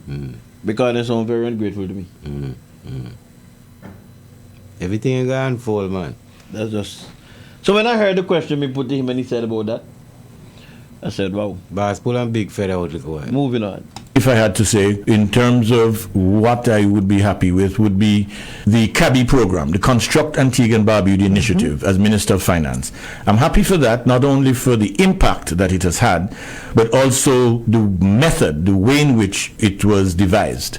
My style of leadership is what I would call a multi-stakeholder consultative approach. I believe in bringing everybody to the table and let's distill the best ideas. And that, to me, is what leadership is about, bringing out the best ideas from people. The CABI was conceived after I called together the main stakeholders within the economy, and I said, look, we need to find a way. It was during the global economic crisis that we can stimulate economic activity. Construction was down, and we needed to find a way to pick it up. And this idea emerged. We were able to refine it and to execute it through the Antigua and Barbuda Investment Authority, and it is still functioning up to today. What it did was it gave many Antiguans and Barbudans the opportunity to own a home at a reduced cost. We were able to reduce the cost of residential construction by up to 30%, and that helped a lot of people. And as you know, up to now, it is still going. And so I am very happy also for that. Happy because it represented a way of bringing everybody together, bringing the best ideas out, distilling them, and executing. Because sometimes we're able to come to with the ideas, bring them to the table, but we flop when it comes to execution. Execution has been very, very good through the Investment Authority. If I had to find a third one. Before we go to the third one, the part that jumped at me with that one we says is still going on today. Can these revelations be refuted, beef? We'll hear. Go ahead. We'll hear. I hear, man. We'll hear now. Because when I think when it looked to me as if me transmit out. So when I think I'll play to ourselves in the studio. No, I'm in a piece out. Okay, so we'll hear. That's the part that jumped at me with the CABI program. It is still operational. Yes, sir. Up to this day. Today. Yeah. And I guess I would pick it from the constituency. Yeah. I feel very happy with what I've been able to do, mainly with a lot of the young persons that I've been able to mentor and to encourage, and mainly through sports. I have been, for the last 29 years, the president of the Fort Road Football Club. I've made sure that they have not missed a competition. I've been there for them, whatever, providing their needs. I was able to get the football field properly lit, and that's something that I feel good about, but more so to have overseen the construction of a modern facility for basketball with seating, with toilet facilities, with changing room facilities. Unfortunately, a lot of it has now run down because I guess the current representative doesn't share the vision. And so, it's really very run down and in a very bad state. But the vision at the time was to help to bring that community center stage as far as sports is concerned. And I feel feel that I helped to keep many of those young people off the streets, helping to create opportunities for them. I feel happy in terms of some of the scholarship opportunities that I was able to help many of them with, the employment opportunities that I was able to assist with. These are things that I feel good about. Those are the three things. Like I said, the gentleman is like fine wine, you know what I mean? He's improving to me as he, you know, is getting away from the political stuff. But yes, Mr. Love, well said, sir. Well, to me, of the three, the first two stood out to me. Well, the sports partner, and then I get that part there. Yes, and I plan to drive over to the complex. Yeah, man. To see the state that it's in, really. Yeah. I had heard, when I heard him speak about that, like it might be run down, I heard somewhere along the line, it was being touted that work need to be done in the different constituencies on the sports field. So I said to myself when I heard it, well, okay, that's gonna be done soon for now, cause you know what I mean. Yeah, I would have. But I really was supposed to go there to see for myself, but I haven't been there yet. Blessed, but I would have retired from sports for some time now, and in my time, you know, being around sports, Mr. Lovell name was a household name, being, you know, attached to many sports clubs from that area. Well, I know he was always with Fort Road. Yarks. What they call it, Rockersville and Yarks and no, yeah. Well, I don't know him with York. I know that this guy in NATO. I know that this guy in NATO, the body work man. Yeah. I know he for some time. Well, I used to call the team the Barbuda national team. Aye. You know, a ton of Barbudas on the side. Yeah. But I know for sure Rockersville at one point in time they had a first division and a second division side. Yeah. First division side was the Bundy and Tanner and them kind of guys. Yeah. You know, but I just when I heard, you know, his accomplishment, especially the first one, touching, man. I smiled, you know what I mean. Touching. But no worry, we're listening here. Go ahead, King. We're listening here. And the final thing that jumped to me, let me make sure I'm correct with that. Yes, that jumped to me with that interview, and this is a big discussion of today. I had a discussion with somebody. I wouldn't say who the person is now, because, you know, some people are afraid in Antigua. I don't know why. You know what I mean? So they might want to say certain things. Need to get closer to you, man. I don't know. I hear Jablaki say something. That's what Jablaki said. Yeah. But me think this is what Jablaki mean. But me hear what Jablaki say.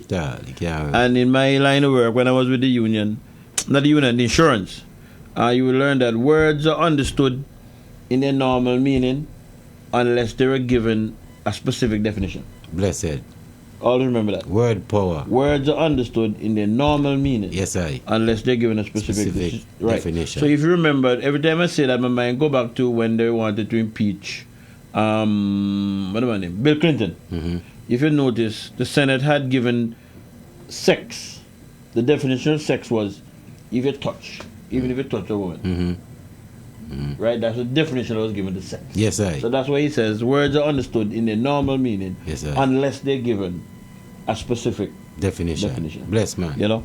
So, I was having a discussion with somebody today, and me tell them what was said, but then they tell me what was meant. I mean, I really know how that work out. Anyway. How do you feel, though, having heard the Prime Minister admit to moving voters around to benefit his party, and this is now au courant. He, in essence, talked about and celebrated and bragged about voter padding and voter fraud in the last election. No, the whole electoral system in Antigua is in need of serious overhaul. The Antigua Labour Party, they have perfected the art of doing things like that. Moving voters around, padding. You know what I'm going to do? Jablaki? May listen to you, King. Because somebody might be listening to the program for the first time. Right? Yeah. What I think I'm going to do before I play that, it just came to me just now. I'm going to play what was said. Yes, I think it may be more it would be better. Yeah, man. To play what was said, and then solve the equation, you know, man. Somebody might be, you know, just listening in. They can add up one on one. I wouldn't want them to have the benefit of not hearing both sides. Aye, man. When was that statement made, boy? When was that statement made? That statement was made by the other side. I think it was about 2 Saturdays ago. 2 Saturdays ago? Yeah, about the 22nd. The 22nd of what we know? April. May? Yeah, April. No, it can't be 22nd. Can't be 22nd? No, it's not 22nd. Why? Because me looking to follow up on the dates and there's no 22nd. So it's not going to be 20. It was a Saturday. No, Saturday maybe the 22nd, why tell me?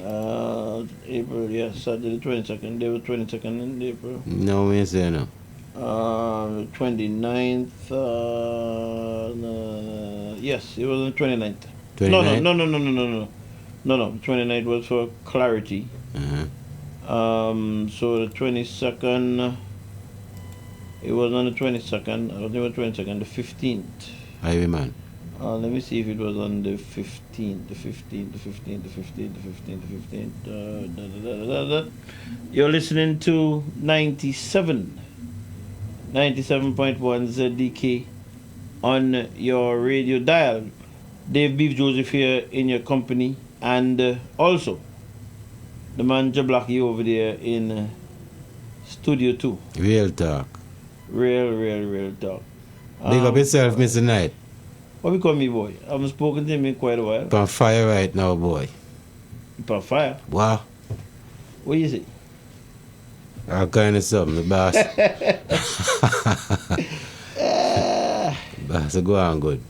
Boy, I haven't had a chance to listen to him at all. Boy, I'm not see the thing now. You not find it? I'm not seeing that at all. And I would really want to play it. For clarity, man. Yeah, because I don't want to be accused of okay, here it is. It was on the 15th. 15th. Yes. All right. This is what was said. Again, as I said, somebody might be listening to the program for the first time. So I would want them to hear both sides. This is what was said initially, and then I'll go back to when the question was put to Harold Lovell by Jackie Quinn. Yes, I didn't transfer people into my constituency. We transfer out to help other candidates, or left others who were registered outside of my area, left them in those areas rather than transfer them in to give others a better chance. All right, so I hope that person would have heard. That is a statement that was made that has started discussions nationally. Regionally as well. Well, that's true. That's what was said, and this is when the question now was put to Harold Lovell. How do you feel, though, having heard the Prime Minister admit to moving voters around to benefit his party? And this is now au courant. He, in essence, talked about and celebrated and bragged about voter padding and voter fraud in the last election. No, the whole electoral system in Antigua is in need of serious overhaul. The Antigua Labour Party, they have perfected the art of doing things like that. Moving voters around, padding voters lists, and of course, heavy inducements, a lot of money. That is the Labour Party's MO. It is the nature of the politics in Antigua as we speak. Politics has become one whereby the Labour Party are intent on holding on to power by any means necessary. And voter padding is one such area. And I just want to say that the Prime Minister recently spoke about, I suppose, trying to divert attention from his own statement, spoke about an inquiry into what happened in the constituency of St. Peters. But whilst he's doing that, he needs to also look at what has happened in many of the other constituencies, because we know, and we've been through our list, and there are some people who would be on the list, and it started before 2022 or 2023, and we came across this in 2018 as well, that you find people on the list who are just nowhere to be found. You just can't find them, and you can't take them off because you can't disenfranchise someone if you have no idea where they're living. But these are the realities, and we have to press for complete electoral reform at this stage. We had to do it leading up to the 2004 election. You had to have the list cleaned up. But at the moment, a lot of the lists are just not clean, and the Labour Party uses those means in order to help them to secure victory. And the Prime Minister himself said that. He used those words. I mean, it's amazing that a Prime Minister would stand up or whatever and actually admit to having moved people around, as he said, to help his colleagues. That means this was not a process that was genuine. This was not a process where the integrity of the process could be seen. This was something where he said that the intention was to help his colleagues. So when you look at that, you realize that the whole system and a lot of the lists that we contested on, they were severely flawed. And the party is looking at that, and I'm not going to personalize it too much, because I think the party is capable of dealing with those situations, but the party is looking at that situation and will take such steps as it deems necessary. Yes. What is your position, though? I think the nation would like to hear your position on the Electoral Commission and the fact that they have remained silent on this matter. The Prime Minister made his statements weeks ago, and we've heard nothing from the Electoral Commission. And this calls into question the integrity and credibility and the independence of the Electoral Commission. What are your thoughts? No, well, I agree with you as far as the Electoral Commission and its role. The Electoral Commission is intended to be the watchdog for the entire electoral process. And if you have a watchdog where there are no teeth and it's hoarse, it can't bark, so it can neither bark nor bite, then we have a problem, because the Electoral Commission should be a body that barks. In other words, it signals where things are going wrong, and it can bite. There are consequences for when things go wrong. But they will tell you, and you have to be living on Mars to not know that there are huge irregularities. But the thing is, a lot of these things take place on the cover of darkness and night, and a lot of people can't say for sure exactly what it is, because you have complicity. People do things and they keep quiet. Many times they do it for some form of reward. Now, the Electoral Commission needs to be more vigilant in ensuring that they ferret out things like that, and they must be seen to be doing it. Because if the Electoral Commission simply sits on its hands and say that that's not our job, then we are in a bad way as far as the process of electoral, the electoral process is concerned. All right, so the part that I want to look at is the comment that was made and the response to that comment, right? Yeah. There has been allegation both sides that both parties financially help or financially assist people. Voters, yes. So I'm not going to get into that. I have no, proof one way or the next. Nobody give me the money, so we can talk with that. Anybody ever give you the money? Okay, good. Right, so we can talk with that. So that's not what I want to. I don't want to speak to those allegations going both ways. But the statement that was made, that the Prime Minister made, and the response to that statement. What are your thoughts in terms of that might be proof of the electoral list, the electoral process needing to be cleaned up? First of all, having heard the Electoral Commission being compared to a toothless dog and a horse dog, that's strong words. I mean, we've which part? The toothless part, the horse part, or the dog part? Which part? Everything. Oh, okay. we've been hearing all these fracas, and no official word from the Electoral Commission. Well, the Electoral Commission came out and told us about the process to transfer. No, that's not relevant to... No, I'm just telling you that's what they did. Well, that's not relevant. That's like my ask a question, I just answer the next question. But I'm just telling you, that's the official word. That's the official word that came out from the Electoral Commission, having heard the statement that was made. Right, continue. But me say, my brother, lots need to be done to improve the process, and it sounds libelous, meaning that action can be taken? What were you saying? Well, personally, and as I said, I was having a conversation with somebody this afternoon. Yeah. I don't, as I say, there's certain fears, so I'm not going to expose them. That's all they say.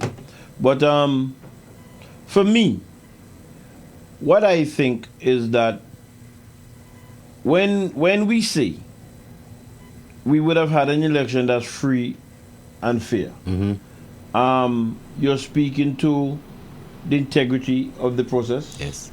From top to bottom, and generally speaking, that the will of the people would have been expressed. I did too.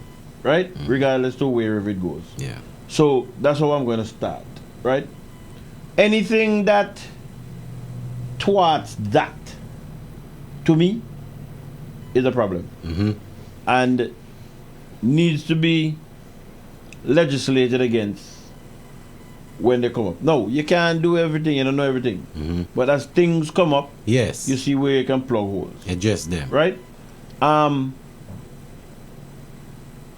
If I'm in position and I know, or I have information that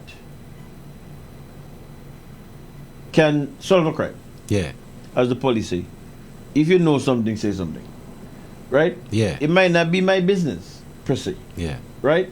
But if I come into the information somehow, and as I said to people all the time, if you have concerns as to why you might want to carry it, give it to a pastor, whoever it is, that information goes Just get out the information. And just as I'm talking about that, I don't know if you hear me say it, but I'll say it again. I have a friend who, she has a daughter. Yeah.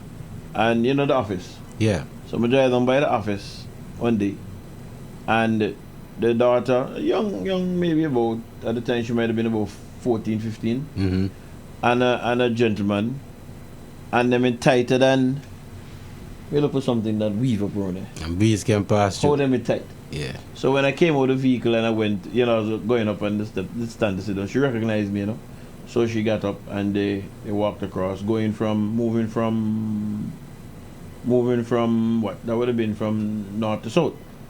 So I tell she, you don't have to wonder. If I'm going to tell the mother. So that a must. Yeah, you have a wonder about that. Yeah, man. Right? Yeah. Somebody might say, well, I'm a business. You know what I'm saying? But me not she mother, I work 2 and sometimes 3 jobs. Wow. To provide for them. Wow. And me think it's unfair to the mother exposing herself like that, and this is what I want. But she take advantage of she mommy too. So me just say, all of me tell she, you have to wonder. Yes, I. But they sit down again and a couple of days pass and she come across from just going across. And she in the hill. You know? She in the hill. So I tell she, I didn't even see anything again. We can tell she again. So you have a wonder. Yes, I. You understand the point I'm saying? Yeah, man. I think that when you have information for certain things and you see things that's going wrong, you have a duty. Agreed, King. To do it, right? Agreed. And I have a problem. To me, there must be something wrong with the system where I know I have information that Jablaki live in a particular constituency. Yes. I know he live in a particular constituency. Yes. But he's registered in another constituency. Yes. And I say nothing. I have a problem with that. Maybe. I think that that's right. Maybe. Somehow, but just think so. Maybe. Right? And I think that needs to be looked at. I think that needs to be looked at because what I think it does ultimately, right, is that where you believe that the will of the people is really being expressed, the will of the people is not being expressed. But aren't laws passed already to adjust these things? It doesn't appear so. Ivy. It doesn't appear so. And that's why I said the Electoral Commission came back and gave us what the process is transfer. Nobody asked about the process of transfer. Yeah. The process of transfer is you go and you apply and then you have the scrutineers and the merit check and blah blah blah. You go through the claims and objection. There's no claims and objection. You're on the list. Yeah, but even we understand what the story, what the process is. Even I listen closely, then catch you. Exactly. Go ahead.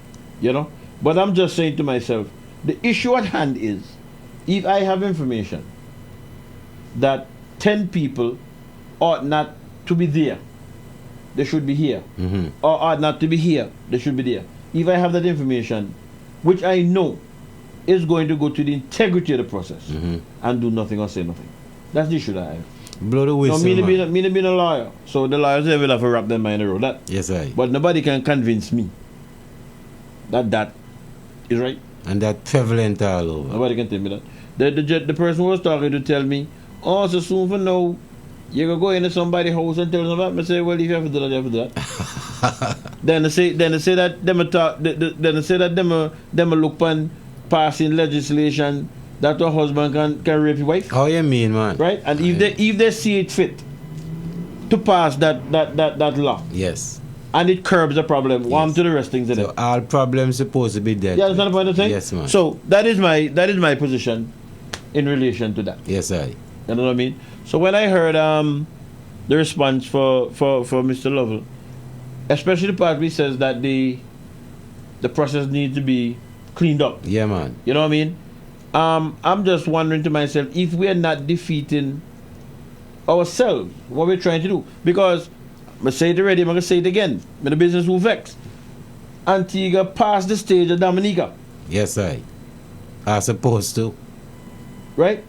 We can't be going, we're supposed to be going better, not going back. You understand the point? Yeah, man. And that is my position with that. And I agree. I shouldn't say that I do. Yes, I agree. I believe that when information comes to the commission's attention, it is true that the commission under the laws now, they might not be able to start or effect certain things. I agree with that. Yeah. But I'm sure that the Electoral Commission can make recommendation to the government. Yes. To the sitting government. I can remember the commission recommended to the government that you count the ballots where they cast. Right? The government did not agree to it for whatever the reason. The government? Yeah. Wow. Because them there who carry things there, them the parliament for no, then they who carried, you would have to amend the law. Yes, sir. You know what I'm saying? Yes, sir. You'd have to amend the law. Yes, sir. So the recommendation was made, and for whatever reason they said no. Right? And the public don't look upon that no way. Well, maybe the public didn't even know. You may know before me just say. Oh, yeah, me say so. I didn't know that. Maybe things might pass people. Maybe the consciousness of some person. Yeah, it was said. And this is where now other groups, opposition and other groups, they have their duty to do to the society also. Yeah. You know what I'm saying? It can't be beef or whoever is the raid or whatever the case is. Yes. You know what I mean? This country is for all of us. Yeah, man. All of us need to be looking out for it.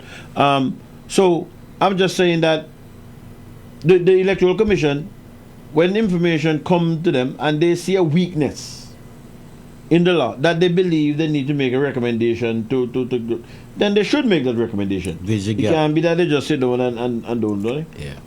And I don't know how you hear what was said, and me would have to call the Prime Minister and say, Mr. Prime Minister, it look like he has some information that I want to like forget.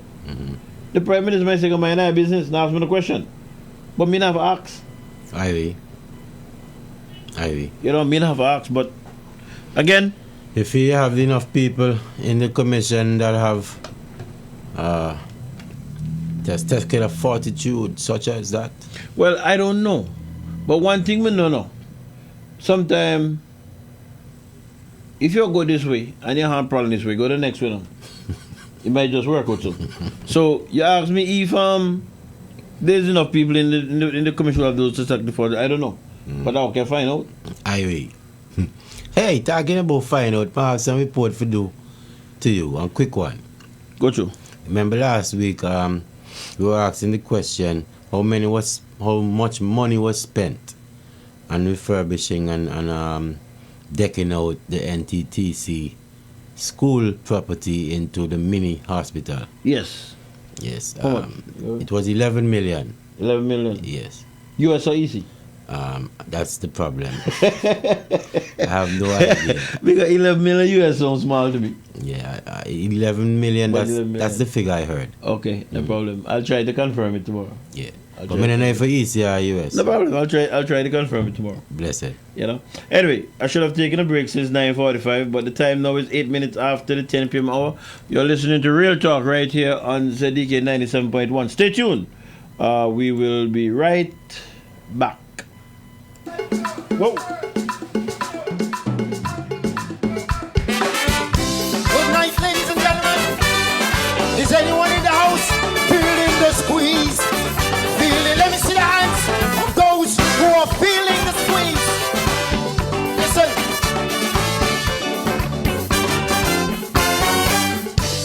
A poor man's life is hard here in my Twin Isle. Poor people suffering bad on natural paradise. Every day cost of living rise, while salaries remain the same. Food prices are so high, living condition is a shame. Every day things get more tight. A simple message I can't afford to give. To survive now is a fight. Look, a poor man's life really hard to live. For it ain't easy for me, Lord, living the life of a poor man, existing in destitution. Somebody pray for we. We need divine intervention to improve the living condition. Right now I'm tired cry. Not even tears flow from me eye. Although I try to be positive. Look, this poor man's life, poor man's life, poor man's life really hard to live. This poor man's life, poor man's life, poor man's life really hard to live. Is anyone feeling the squeeze? Let me see you raise your hand. Prince Badalo. Listen. All my salary, pay utility bill. Wife and pick me hungry, existing just by will. The poor struggling to survive, quiet and groceries they can't buy. Fighting to stay alive, it's a miracle we get by. Look, I buy a boat to go fish, but with so much restriction, all hope of me diminish. Look, this poor man faces extinction. Or it ain't easy for me, Lord, living the life of a poor man, existing in destitution. Somebody pray for me. I need divine intervention to improve the living condition. Right now I try and cry, cry, cry. Not even tears flow from the eye. Although I try to be positive. Look, this poor man's life, poor man's life, poor man's life really hard to live. This poor man's life, poor man's life, poor man's life really hard to live.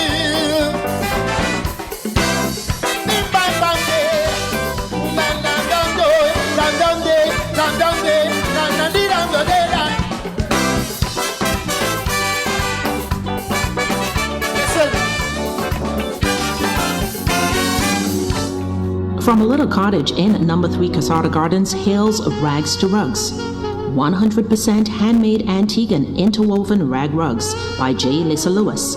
We have various sizes of floor rugs, decorative wall hanging rugs, and table mats, uniquely and sustainably handmade. To purchase, send us a message via WhatsApp at 268-770-8088 for directions to our physical location, or we can deliver to you anywhere on Antigua absolutely free. Like and follow us on Facebook at Rags to Rugs Antigua and Made, on Instagram, Rags to Rugs, or you can email us at ragstorugs@gmail.com. Don't forget, our rag rugs and table mats are machine washable and dryable. See you soon.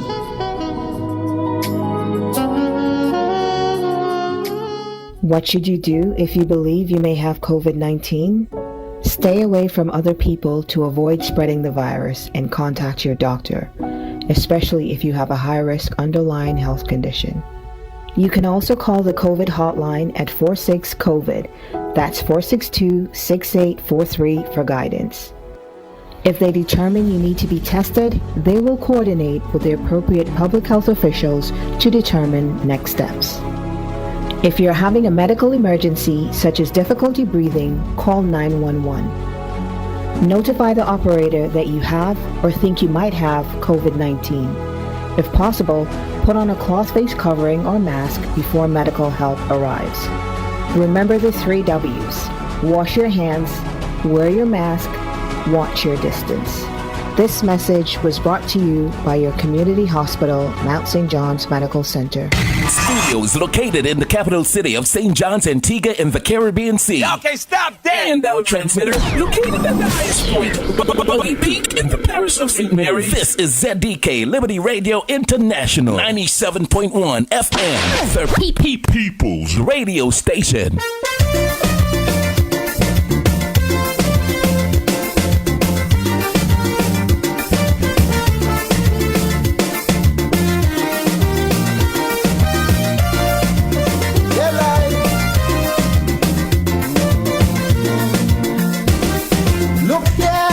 Mitchell in Grenada, and Anthony in St. Lucia. Listen, Mr. Bird in Antigua, and Barbadian in Atron.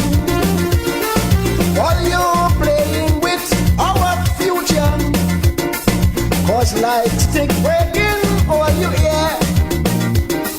You Manning and Douglas, they're going nowhere unless all you learn from today that it's one river, several streams, one roof cover, many beams, one skirt with pleats and hems, one tree with several stems, is one family, many cousins, one tapestry, several buttons, one mother, several children, one Caribbean, one Caribbean.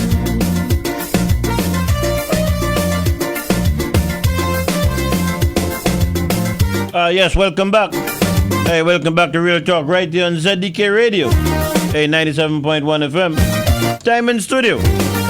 Hey, 16 minutes after the 10 p.m. hour. Look here, Patterson from Jamaica. Yes, Dave Beef Josephine and company. And in studio too. Hey, the man Jablaki. Blessed love. Like St. Lucia and dear Charles in Dominica. All you just trade and forget Haiti, as though she's an outside baby. Sit down with Cuba, Martinique and Tortola. My brother and sister live there. Man, it's one river, several streams, one roof cover, many beams, one skirt with pleats and hems, one tree with several stems, is one family, many cousins, one tapestry, several buttons, one mother, several children, one Caribbean, one Caribbean. Hey, that's the name of the tune.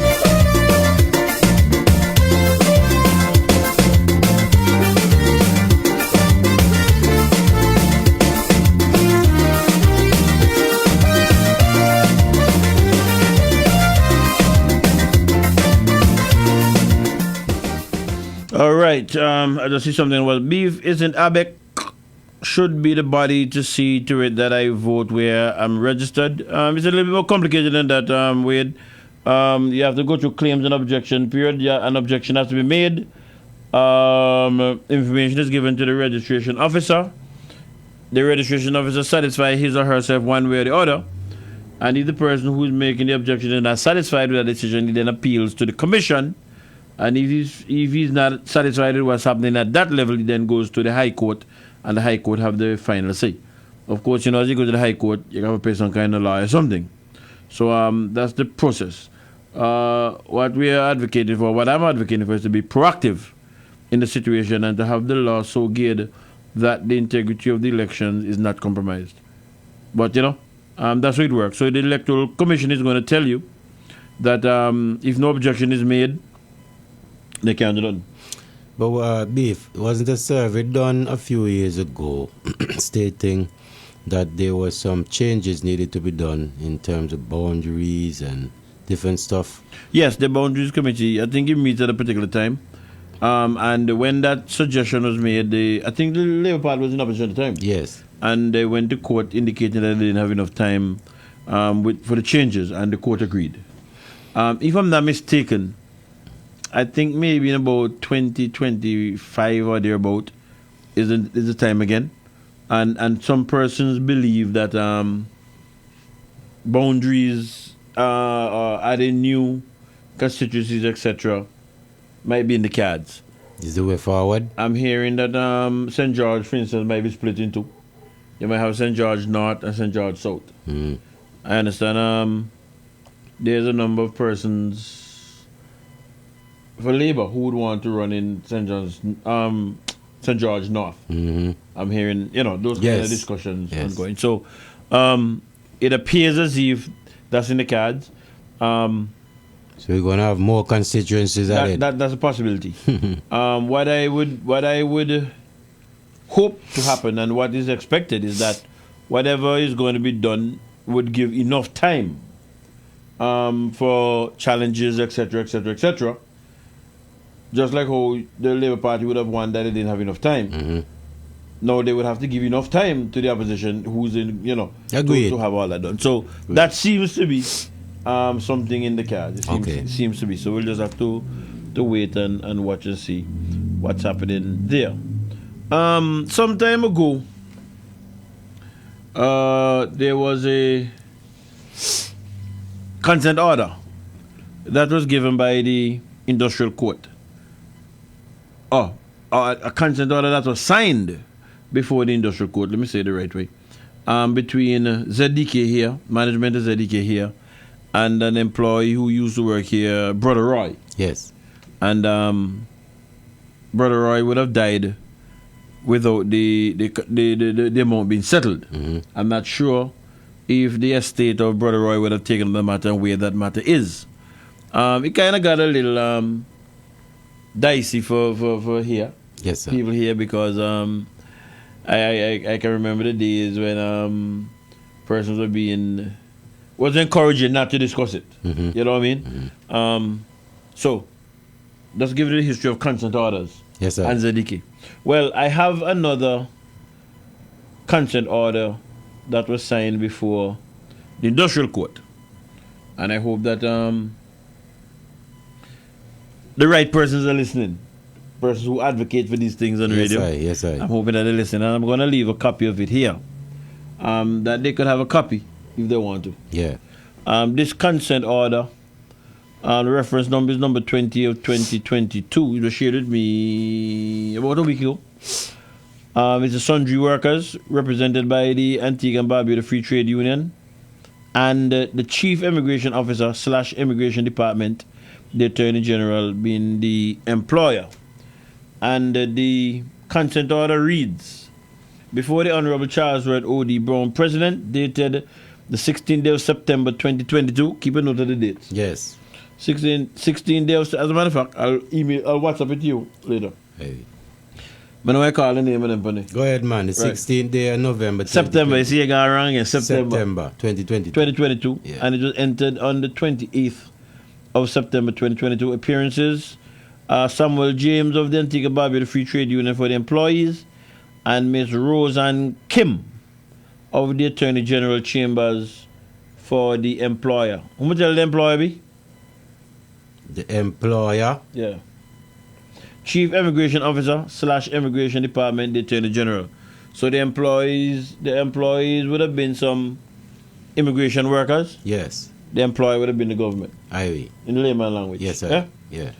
And it reads, this reference, having been provisionally set down for trial pursuant to the order hearing dated the 27th of July 2022, and upon hearing counsel for the employer and the representatives for the employees, the parties having agreed the terms in which judgment hearing should be given, and consenting that judgment should be entered in the terms hereinafter provided.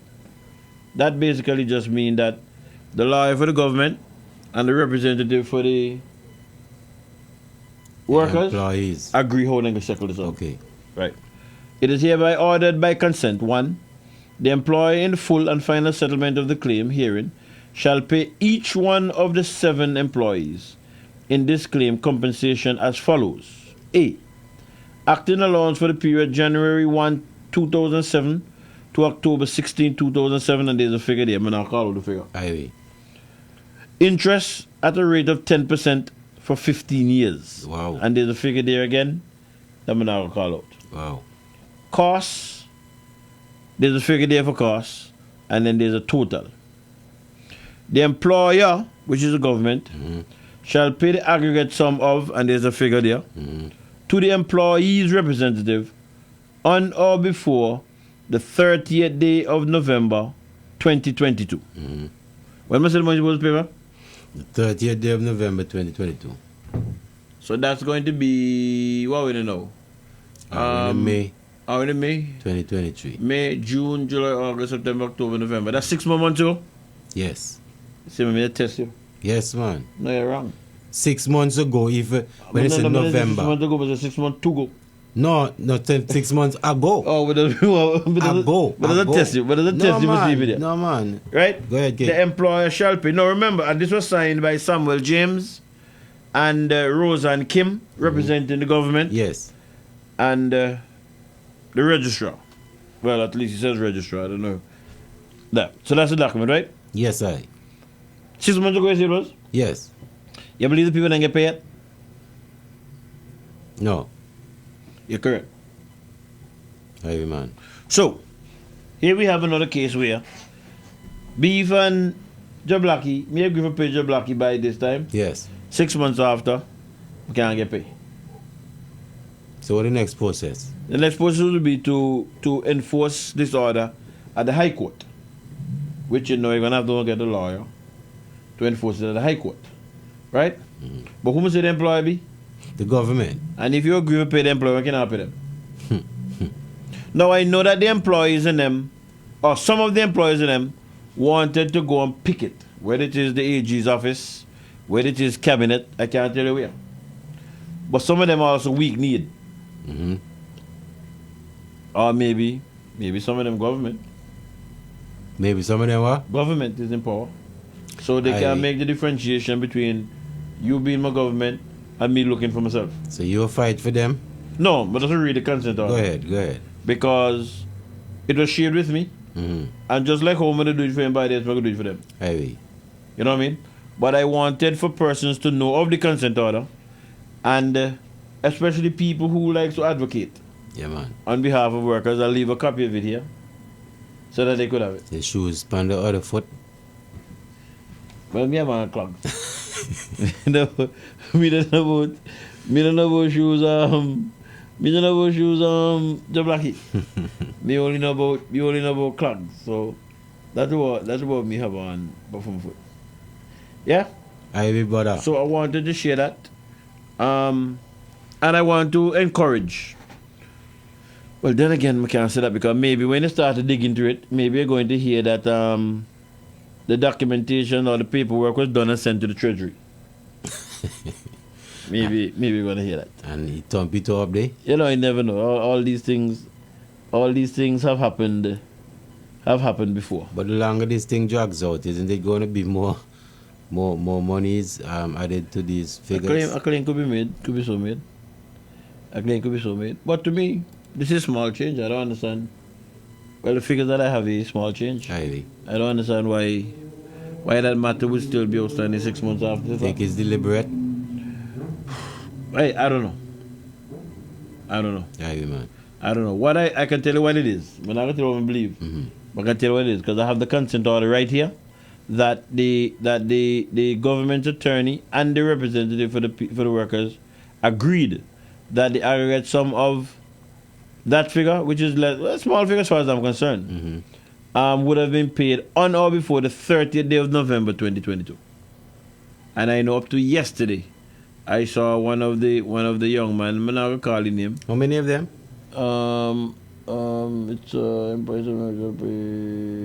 It's 7 employees. Each one of the 7 employees. So it's 7 employees. Everyone. 7 employees. So, what we're gonna do? Maybe once every 2 weeks until I get paid, we're gonna just remind. How much for go England also? How much for one ticket for go England? Boy, ticket for go England might be about maybe 5,000 now. The figure. Maybe one month board stipend.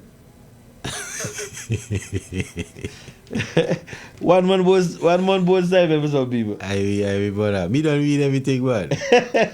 so the figure greater than what's owed to the employees. 1 month? Yeah. Individually. Let me tell you. Yes. Wow. Yes. Wow. Go ahead. Yes. Yeah. You continue, partner. So well, just as you asked me the question, I just think so that a 1 month board over there. 1 month board over here. That is 2. The one of the 3. Yes, a new name added to board and so. What do you mean? Well, kind of other job people till they get bored appointments, and say a reward for good works. Okay. Who says so? Big up yourself, then. You're on fire. On night is so? Okay, I'm going to begin call and find out. I don't say they keep things to me. Hey, look. You hear the people that say that I'm recorded them and he not giving on. It's all life of king. It's all lives of king. Hey, look. Maybe the boss feel that you ain't the king, so you don't need nothing. Oh, okay. What the latest here on the Alpha Nero? I haven't heard anything from last week. Another thing. What have you heard? You heard anything? No. The tree is gone. Well, the last since person, the 15th. The last person I think me hit about that was Ron Sanders. When he was talking about the left and the State Department. I hear Max was in the State Department. He and Max. So. Yes. Right. That's the last thing I heard. I haven't heard nothing else against his name. I haven't heard anything either. So the money go up? Yeah, man. Every day and every hour now. By the hour. What the time now? Let's see. Okay, 10:32. That's late enough. The guy that taught me to play domino, I have an elder named Willie. I think he used to work down. Used to live down Villa. Right. And I think he used to be one taxi driver, but he's an age man, Yes, sir. We had some thick glasses. So we used to play by this lady, Miss Piru. Yeah. Used to live in Villa. Used to go there now. Coming from work and so I just go there, play domino and then go home. And Willie is always saying, boy, just drive cab until then 2 and drop a girl. What the time? I have to tell because Willie said, drive cab until then 2 and drop a girl. Yeah. The Alpha Nero, they can drop somebody too. Oh my hey, God. Look, what about the one of my remember Willie boy? Hey. Willie said, look. Anyway. There are some parents. if they tell you, Dave, you go over there, and you still go over there and watch it, then watch it and then see you go over there, then watch it till you reach over there, and then now come to you know. Well, some no, like I said, knock me over the head. You see this mark here? Yeah. This mark here? Yes, I. On Saturday after church. Normally when you're left, you can't leave the yard until sunset. You know? Yes, I. And Kush remain. So, same friend Loretta. Yes, I. And me and Kush Tree to the west of them, so me go up in Kush Tree, boy. We left home when the old man ain't gonna sleep in, you know, jump over the fence and we gone up in the Kush Tree. Drop over the Kush Tree. And drop on a battle. Well. Cut there. So me have to run, go home now, you know. Come to the hospital, get some stitches, come down. And reach home, get blood. Yeah. Come to hospital. Yeah, we get blood, man. So, bad as always. That even teaches, eh? Bad as always, you're saying. Yes, I am. Yeah, so, yeah, right now, once we think about Alpha and everything about Willie. But I try to find out if Willie's still alive. I don't know, I can't get nobody to find out, baby, you know, unfortunately. But, yeah, Willie said, boy, drive card for them. Drive card for them. Till the tone drop. Right? Let me tell you what happened there. Alfred must drop somebody. Alfred must drop somebody, King. What the latest you're hearing on the Africans, King? Regionally, internationally, or locally? Wait. Locally or regionally? Locally. But now go internationally, too. Okay, cause the latest me here, I don't know how true it is. I hear they're still going on voyages. And oh yes. No, you said that. Yeah. Somebody just sent me a WhatsApp. Where is it? I don't know if you see it yet. Who sent it, boy? Tell me don't delete that. Oh no, look here. A picture of a body of St. Martin. Yes. St. Martin. Yes. You got the WhatsApp? No, I haven't gotten the WhatsApp, but I've received information of that incident. You know, it hasn't been verified, but I believe it's credible enough for me to believe what's going on. But I heard that a drowning took place concerning the same African brothers and sisters, but no one is giving no one is saying anything officially. I sent it to you. I sent the picture and I sent the update. Give thanks. I sent the update. So no official word so far, Beef. Okay, but what I would have, well, you know, the latest thing would have been that I believe it was the St. Kitts Coast Guard who had put out a statement saying that the Antiguan government had rescinded or reneged on a commitment that they would have given. Somebody sent me a statement from, I think the gentleman is the doctor, Dr. Terence Drew. He's the Prime Minister of St. Kitts. Yes. A statement that he apparently made on Labor Day, last Monday. Seemingly they celebrated Labor Day at the same time. Let's give a listen to Dr. Terence Drew. Well, basically, I will reach out to the Prime Minister of Antigua again and hear from him exactly what is the policy position of his government. And until I get that, I will not say anything definitive on the matter as yet. All right. So that is Dr. Timothy Drew. On Monday. I can't tell you what. Well, if that discussion took place, I haven't heard anything officially, as you would have just said. I had a little difficulty hearing it because the audio over here was acting up a little bit. Let's try again. No? Tell me if this works. Well, basically, I will reach out to the Prime Minister of Antigua again and hear from him exactly what is the policy position of his government. And until I get that, I will not say anything definitive on the matter as yet. It has like a shot. Anything? No, I'm not hearing it at all.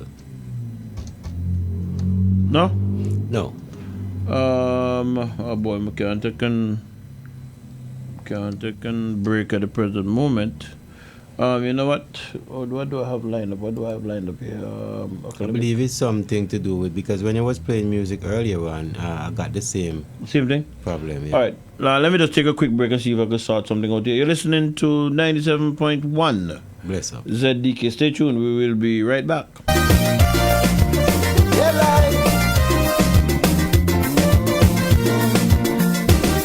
Look here, Keith Mitchell in Grenada, and Anthony in St. Lucia. Listen, Mr. Bird in Antigua, and Barbadian in Atom.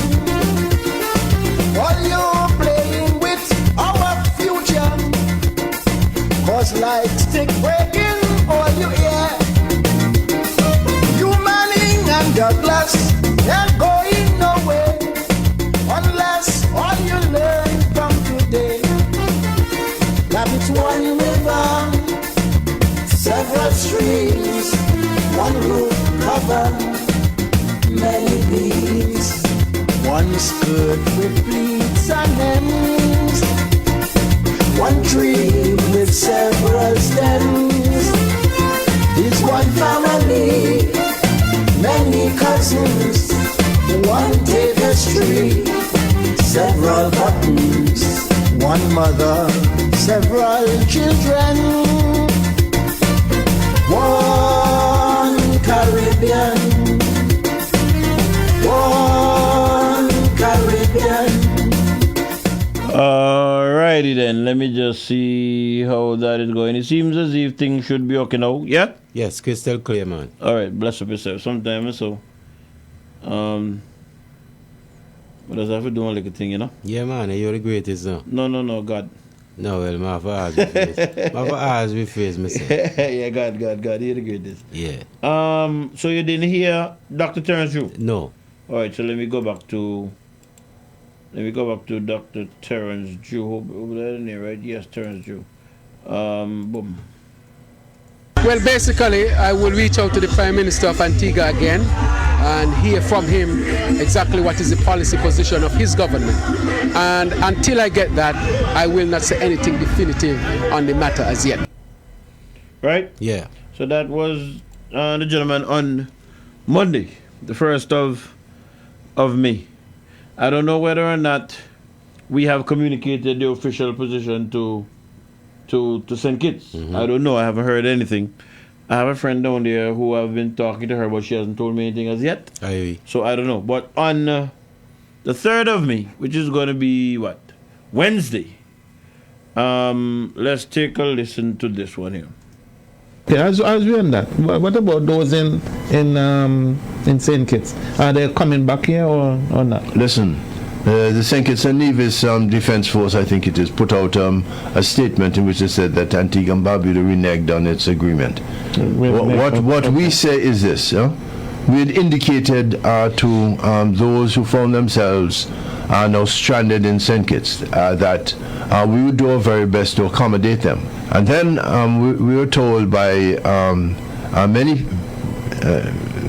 lawyers that once they had made an attempt to leave, an unlawful attempt to leave, you brought them back to Antigua, you have a responsibility to charge them with the crime that they had committed. Oh, because they leave here lawfully.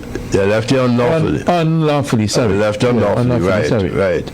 And so we say that they have a propensity to try to leave Antigua again. So you feel if they come here, they will do it again.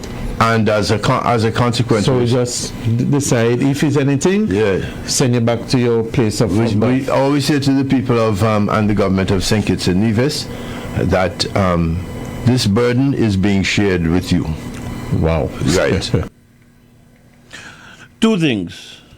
But before, two things. Let me go with that first. Two things.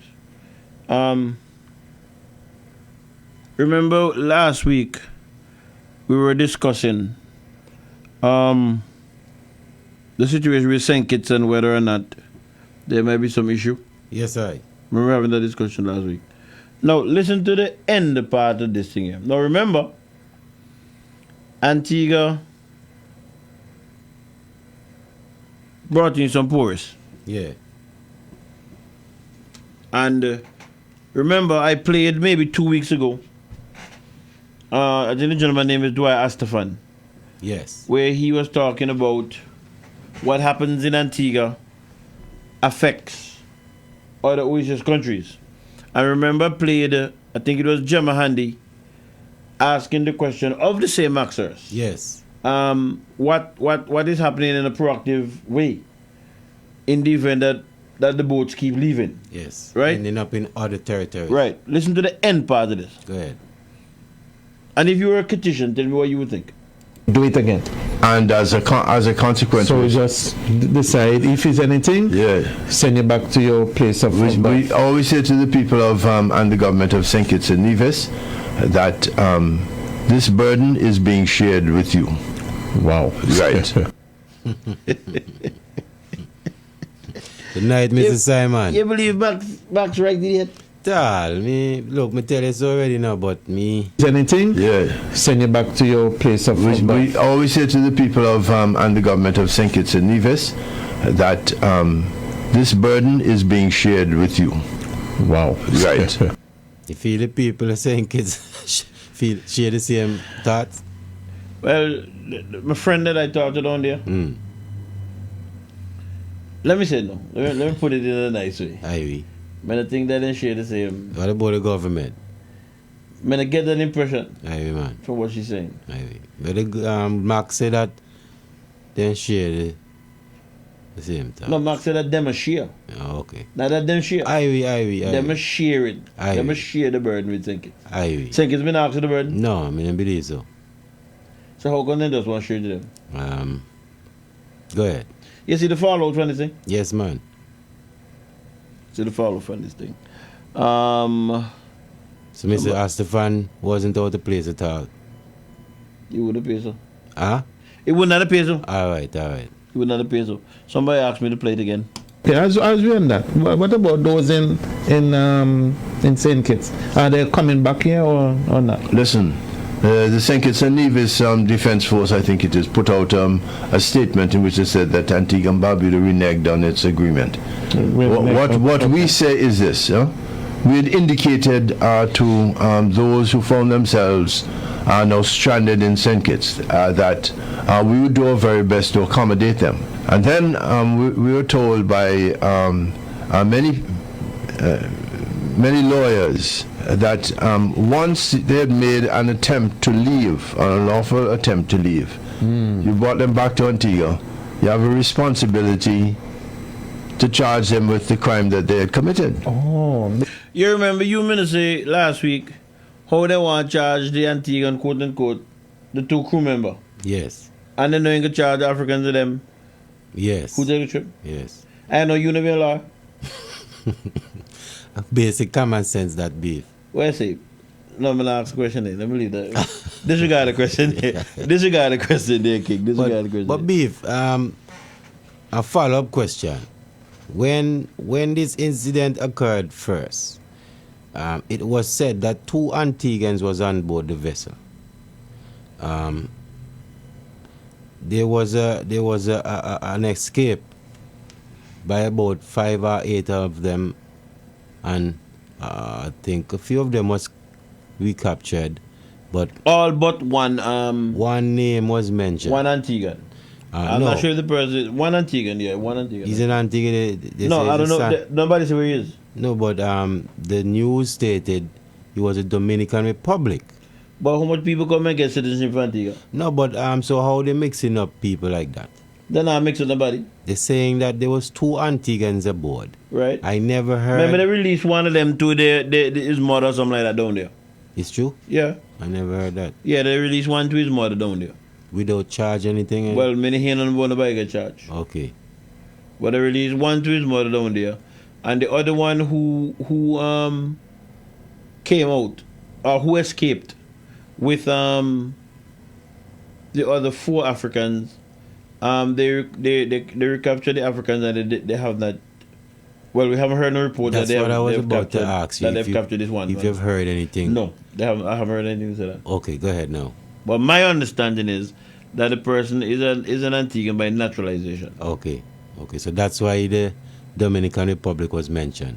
Yes, the person originally seemingly came to Antigua from the Dominican Republic. Okay.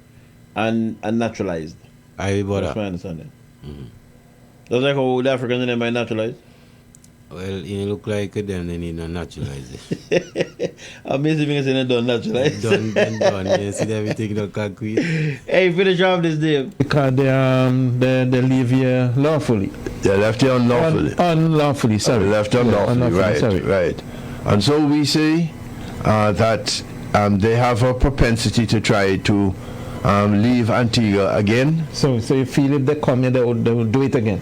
And as a consequence, so we just decide if it's anything, send you back to your place of birth. We always say to the people of and the government of St. Kitts and Nevis that this burden is being shared with you.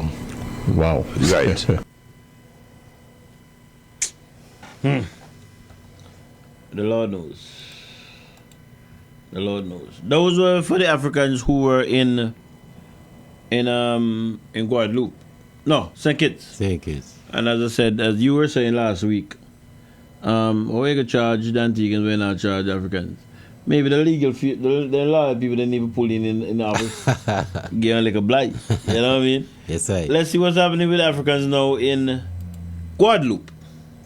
By the way, the French, the French ambassador was also here. Oh, the French ambassador was here? Yes, he's in the newspaper. He came, I think it was last week, Thursday. What, the friend he was talking about, the same guy, the boat? Yeah, what has happened is that they went unlawfully to St. Martin, to French St. Martin. Yes. And they took them from French St. Martin to Guadeloupe, because these are overseas territories of France. They had them over to the Jardin. Right. Yeah. Right. And the Jardin don't make joke, Mr. The Jardin is one height and the eyes is the same. So anyway, they would take the French says that they have no intentions of returning them to Antigua. That since they entered into French territory, it is now their problem, and they're sending them back to the Cameroons, with the exception of those who have a legitimate fear of being persecuted upon their return to the Cameroons. So those are fear that they will keep them and regularize them. So that what what we have done in Antigua is really unusual. And very, very kind and generous. All right, let me just see. Nothing again? Oh man, I don't know exactly what's happening with the baby over here. Anything yet? No? Let me try this one here and see how this one works. I'm hearing your voice clearly, but the recording, that's the problem. The recording I hear it. Okay, let me see if it's over here. I don't think it's over here. Over there is supposed to be good. Let me try one more time and see, where is it? That comes here. By the way, the French, the French ambassador was also here. Oh, the French ambassador was here? Yes, he's in the newspaper. He came, I think it was last week, Thursday. What, the friend he was talking about, the same guy, the boat? Yeah, what has happened is that they went unlawfully to St. Martin, to French St. Martin. Yes. And they took them from French St. Martin to Guadeloupe, because these are overseas territories of France. They had them over to the Jardin. Right. Yeah. And the Jardin. The French, the French ambassador was also here. Oh, the French ambassador was here? Yes, he's in the newspaper. He came, I think it was last week, Thursday. What, the friend he was talking about, the same guy, the boat? Yeah, what has happened is that they went unlawfully to St. Martin, to French St. Martin. Yes. And they took them from French St. Martin to Guadeloupe, because these are overseas territories of France. They had them over to the Jardin. Right. They went unlawfully to French St. Martin. That's what was said. What you been to last week? I the same thing me say. So they ain't go by plane? No, they ain't go by. Yeah, the man laugh straight, brother. And a joke? Go ahead. And the Jardin don't make joke, Mr. The Jardin is one height and the eyes is the same. So anyway, they would take the French says that they have no intentions of returning them to Antigua. That since they entered into French territory, it is now their problem, and they're sending them back to the Cameroons. Whose problem it is now? Well, you know, when the sun reach right, then we get back the same problem again. Man. The exception of those who have a legitimate fear of being persecuted upon their return to the Cameroons. So those are fear that they will keep them and regularize them. So that what what we have done in Antigua is really unusual. And very, very kind and generous. The Black Liberators pull back this to maybe here. They will take the French says that they have no intentions of returning them to Antigua. That since they entered into French territory, it is now their problem. And they who will problem be? The French. So too good. Hey, look. Hey. But me tell you, you know, it's really laughable for Trinidad, but it's really laughable. So let me share the problem with St. Yeah. So let me share this one with Guadeloupe. No. So Miss Handy, question. You feel she get an answer there? Yes, that's a no. Hey, man. That's a no, man. That's a no. They're sending them back to the Cameroons, with the exception of those who have a legitimate fear of being persecuted upon their return to the Cameroons. So those are fear that they will keep them and regularize them. So that what here we say, them people who in Guadeloupe who have a fear of going home, they'll be killed. If John is asking if they're going to regularize them down there. Right? Yeah. Here. What they've done in Antigua is really unusual. And very, very kind and generous. No, they're not going to do that down in Guadeloupe. But what we have done here in Antigua is very unusual, kind and generous. Good night, caller. Good evening to the gentlemen. Oh, wait, hey, what's up, King? Good night, sir. I'm here to take my licks. I can't do like you. Well, I'm sorry to hear that.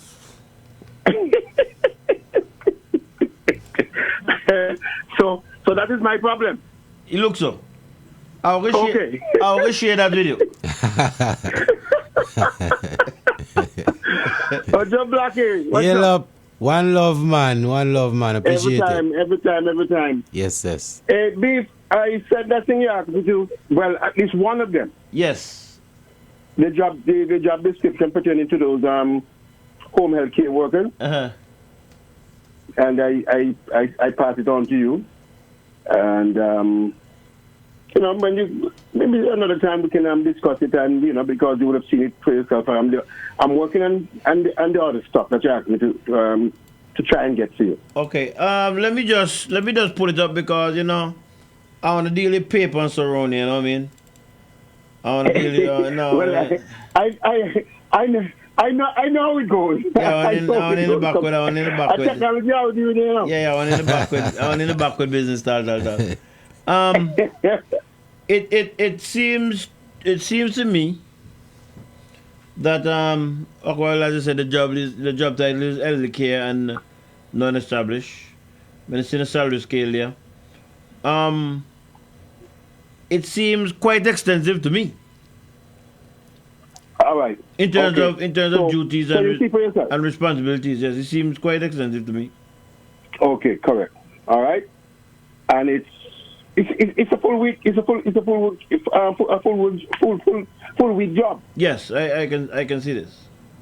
This is almost equivalent to if somebody's working in one of them homes, the elder care homes. Yes, that's what it is. Yeah.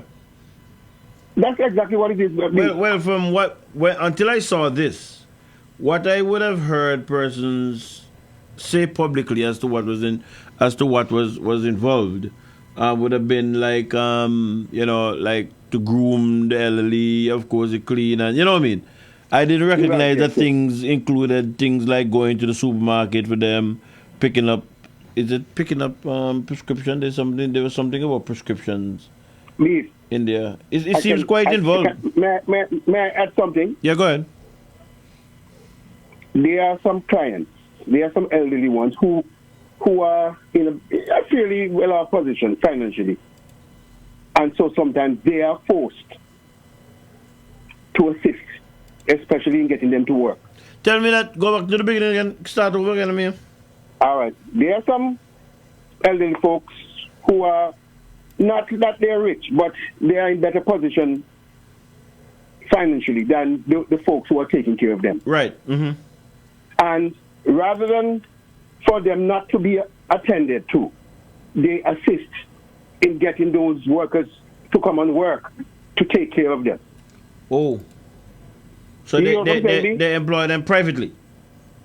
They don't employ them privately, but it is just that if your worker cannot get to work to take care of your beef, and you're in a position to assist in terms of, look, here's your bus fares for this week, and and so on, etc. That's what I'm talking about. Okay. That is what it has come down to now. I got you. And strange enough that you say that.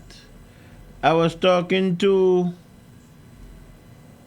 Which was? I think it's security here now. I sent you a WhatsApp, big King. Aye, man. I think it's the security here last week. Might have been last week. We were chatting before I came upstairs, and I was making the point to him. Back in the day, once you work a mile out of St. John's, you're supposed to get they would have negotiated for either traveling or traveling allowance. Thank you. I was saying that to the security down there just last week. Okay. And that is why you see I keep talking about the unions and how they advocate and what the case is. I live over that area over there, and sometimes 7 o'clock, 8 o'clock at night when it's dark, you see people who come home from Hodges Bay, Marble Hill, that side there. Okay. And that thing always irk me. And when you talk about these things, right? You have some short-sighted people there, some blind people who are saying to you, you don't love the government, or the government don't have no money. But every month, politicians are being paid. No, but me expect the government to show praise and those who want enslavers. When they're talking about the government not having money, nobody, I don't think that nobody's asking for the government. What we're saying, or what I'm saying, that government is supposed to legislate in the interest of the poor and vulnerable. And I'm saying, as Mattel is a fact, and anybody who was in the union back then can verify that for you, that once you work a mile outside of town, you're either given transportation or transportation allowance. That's a fact. Okay. All right. No, some people think that when you stand up for what is yours, because just recently, as you and I know, teachers were being threatened because they dare to stand up to the government for what is theirs. Well, I'm glad to see that the General Secretary, I believe she is, she showed her mettle. And the teachers and them, as I keep saying, workers, you have to look out for yourself. You have to look out for yourself, because, as I said last week, the problems that the children were having, I didn't see no parents out there advocating for the teachers. But I hear parents talking about, what am I going to do with my children next week when I have to go to work, like to the school and babysitting club? I like how you put it. No, but so, it's just last week again, Beef. It's just last week again, somebody, this was reported to me by one of the workers, somebody actually had to take 2 or 3 of them to pick up a few things so that they could have, things in the home, something in the home, a few things in the home for the kids to eat while they tried to work in terms of taking care of these elderly folks. Well, earlier we were talking about the minimum wage. I don't know if you're tuning at the time, but we're talking about the minimum wage, and that's where the problem is. Because I was on the road, so occasionally that's where the problem is. These persons are working for minimum wage, which is $80 a day, and the question is whether or not they can survive on $80 a day. They're being exploited. I agree that. There's no doubt in my mind to that. They are being exploited. And I'm saying that not only the home health persons. As a matter of fact, as I'm talking to you, one such lady telling me it's over 100 times. I understand that, my dear. Not only those persons, but persons who are working for $9 minimum wage are being exploited. I agree with that. That goes straight across the board as far as I'm concerned. And you know, we it is hope that people who are in charge, like Mrs. Richardson and Pascal and so on, would look up, you know, fight more for these folks in terms of pleading the cause. Well, I can agree with that, but it's not only those persons. I believe all of us should be lending our voice to this in this situation, because as I said, I'm not limiting what I'm saying to those workers. I'm saying for all persons who are working for $9 minimum wage, they should be working for a livable wage, based on how we know things is in Antigua, and that's just how it is. Can I ask a question? Yeah, go ahead. Those workers, what the nationality of the workers are? You have any idea? Most of them, I can tell you, are non-national. Okay. And they're being taken advantage of? Basically. Okay. Basically, that's when you my have question. people working for 3-4 weeks straight and you don't get $1. First of all, they are paying you $2.57 a week. What they can do for you, brother? Remember, well, we don't know about that yet. Remember, you're supposed to give us information on that. And this is a government. Yeah, I'm supposed to get the damn thing, but I can tell you that much. It is $2.57. Okay. So, if we just say we'll take it at face value for now. All right. Make a wait for me to get this up. Percy, okay, no problem. No. If we may just make a little shift there. Leave. You know when Chopper was first established? I don't know the exact year. I think somebody said we'll celebrate. Well, in terms of, I'm not talking about the precise date. Oh, okay. However, the aim main according to Papa was to assist poor people. Am I correct? Yes. Okay. We have a situation there in Antigua Beach. And I seek the young lady indulgence to her. Well, at least I can call her by her last name, Miss George. She had an arrangement with Chopper. Are you there? Yeah, I'm listening. Yeah, okay. And she did run into some financial difficulties that she went into them. And while she was going through the difficulty and so on, she was still paying. And lo and behold, on her own beef, and she is not, I'm going to tell you what happened. Lo and behold, beef, she found out that the piece of land was sold. And without her knowledge. And she went into them and complained and so on, etc. And the land was still registered in her name, even though it had been sold by someone else. To someone else. And they promised her that they would find another piece of land for her. She was cautioned that was just what we would call a pig in bag arrangement. Okay? The time went on and eventually she got fed up and she told me, look, the best thing to do is to reimburse me my money. She paid close to $10,000. And to rub salt into her wound, they basically offered to give her back $2,000 only. I'm to the 8. Okay. Well, it seems as if, she doesn't, because she's on Grace Farm, it seems as if she doesn't know the use of money. She's on the ghetto. She doesn't have any use of money. Right? So therefore, we can only give her back $2,000. So I'm to the 8. I don't know if it's a calculation that is wrong. I maybe they put it in the phone using the calculator, and that's the figure they came up with. You understand what I'm saying, right? She get a deed. She get a deed, Percy. Yeah. Oh, gotcha, Percy. You know, here she asked for a refund. Yeah. Aye. But let me ask you a question. Yeah. Have Chopper given her anything in writing in relation to this issue? Just word of mouth, basically. Word of mouth. Business to do by word of mouth now. I said, hold on. Yes, I agree. I sent you a copy of the letter there in terms of someone was making legal representation on her behalf, and it's like, you know, like sending the fool a little further. Bearing in mind, this young lady who was working for a law firm a few years ago had to type a letter for someone whom it was done to by Chopper as well. So she's well aware of Chopper's practice. So I am asking, I'm wondering, Joe Blackie and Beat, if Chopper is running a Ponzi scheme. But there's a new chairman. There's a new chairman just appointed at the board of Chopper, you know that? New chairman, yes or no, brother? I don't. You know, it is just amazing. It just seems to be the practice, like I said. It was done to other people before.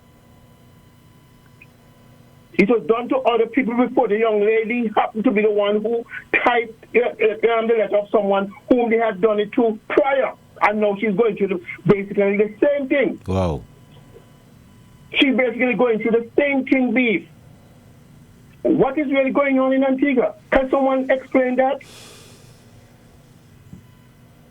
Wow. Can someone explain that, please? Is it a Ponzi scheme that is being operated there? Only one page. Only one page of the letter come. On to the next page. I said yes. I said one. I have to get the other one. I step up on that. But I have it. I'll get it to you. And it's amazing, this. It's amazing.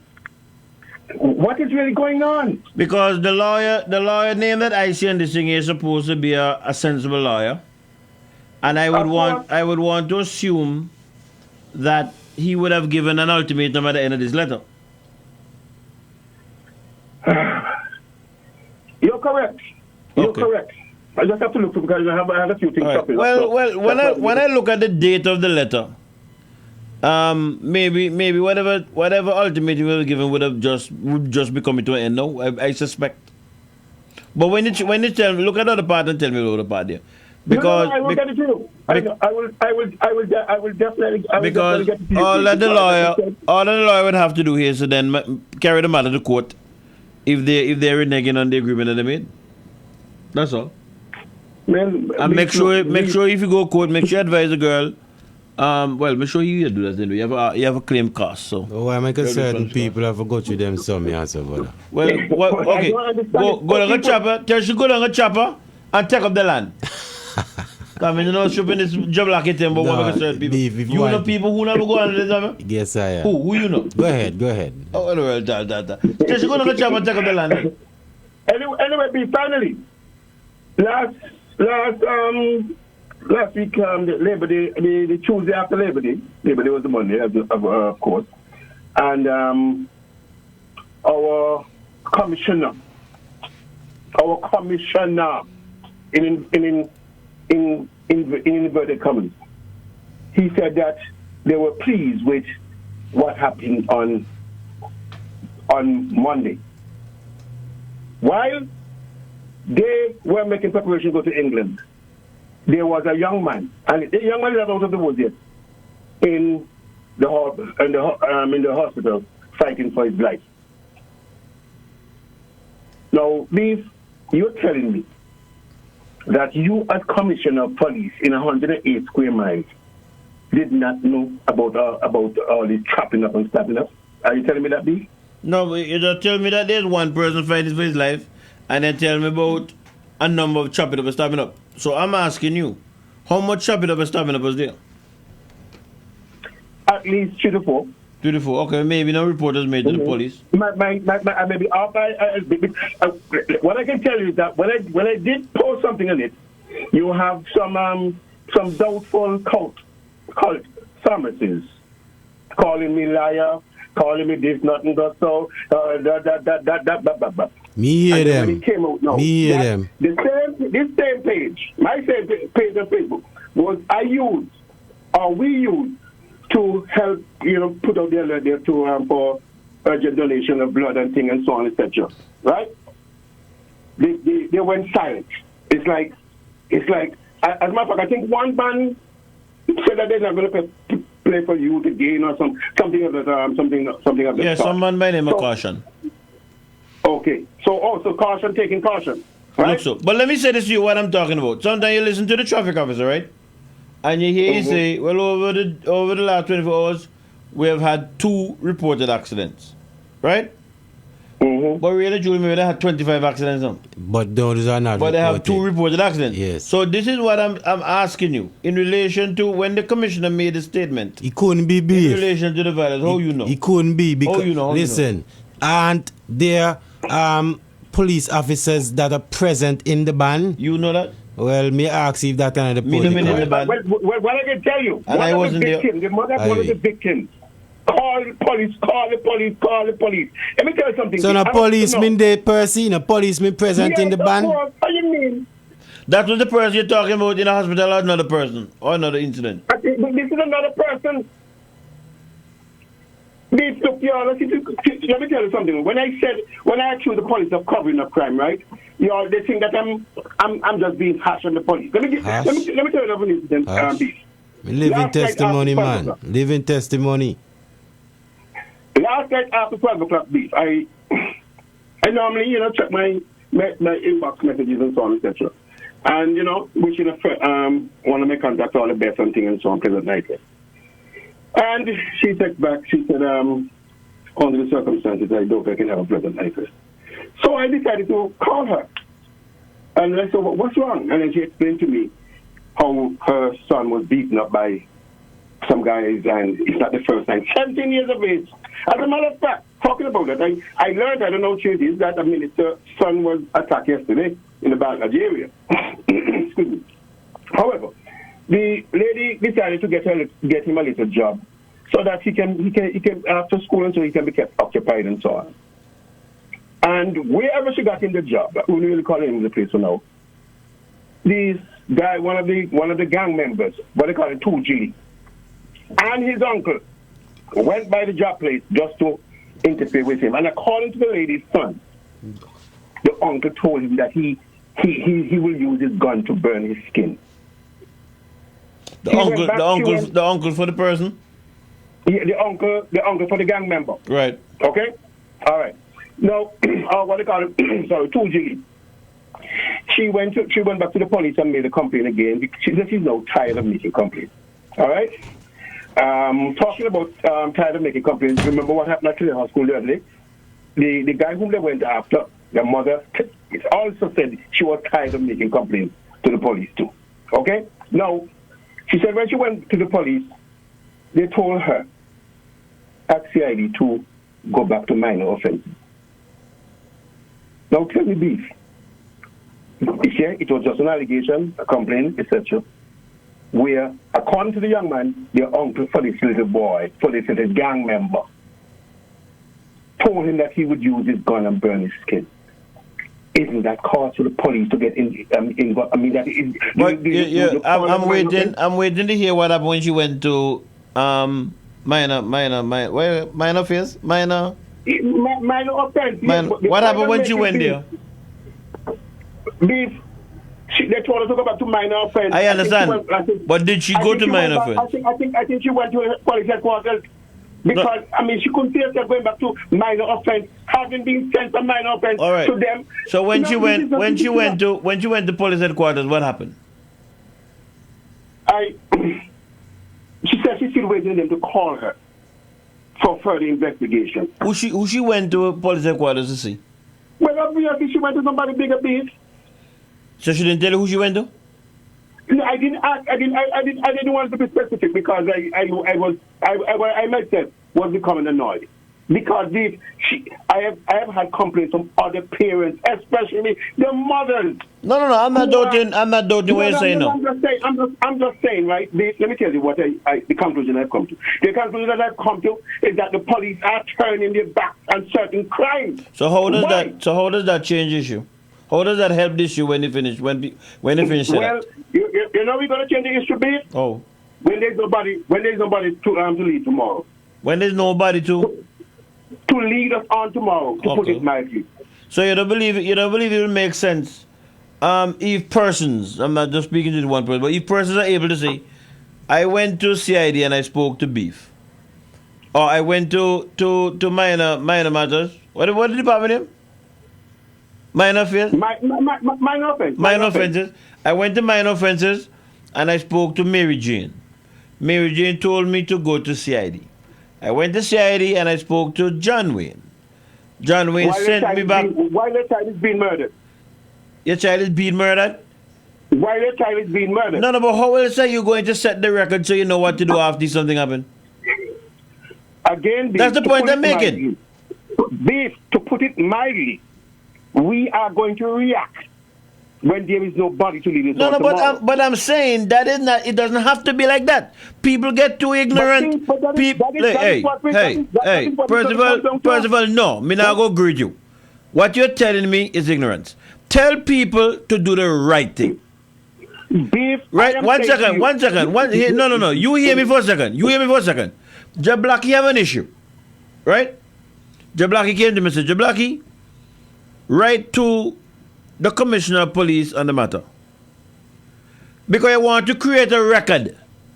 When you have the record, you went back afterwards, the lady may try to tell you blah, blah, blah, blah, blah, blah, blah.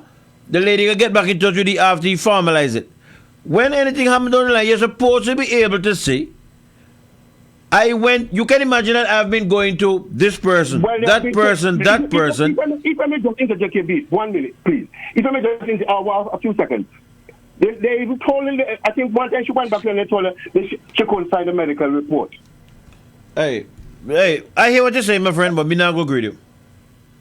Let me tell you something. That is what we're headed to, because the police, in my opinion, they are part of the problem. Well, I can kill one another if that's the way I want to hear. But I am saying to you, that is what is going to happen. Okay, all right. When look, you know, I have the job. I guess you heard. You know, I have the job lucky. Yes, me know I'm the job lucky. Thank you. All right. So I'll leave that there for now. That is what is going to happen to us. Well, if you believe so, I don't necessarily share that view, but if you believe so. Pardon me? I don't necessarily. I'm hearing the feedback. I don't know if you're radio up or your computer up or something. But I'm hearing back myself. I believe it's because the phone is on speaker. Oh, maybe okay. Maybe that's why. But look, right? King, I can only tell you what I think. Outside of that, people do what they want to do. We're discussing, but that's where it's gonna head. Well, I don't share that opinion. Well, I don't share that opinion. That's where I see it going. People need. The police, in my opinion, is a part of the problem. And I just say that's your opinion. I just say that's your. Police officers called me complaining, saying that they're not getting any help from the top. Yeah, but how they now come out and say so? Well, the tongue only loose to talk to you. They can't write one letter to the superior. Some of them are afraid. Police? Some of them are afraid. Police? Of course, you don't know. Hey, Mr. Jablaki, Percival Simon, see you later. What time is it? 11:20 minutes for business. I'm afraid. And you know that too. Me no know that. Any police are afraid for doing something and never was in the force. What's your minister tell me? I joke you, man. I joke you, man. Give thanks, family. Alright, you gone look like when I say nothing else.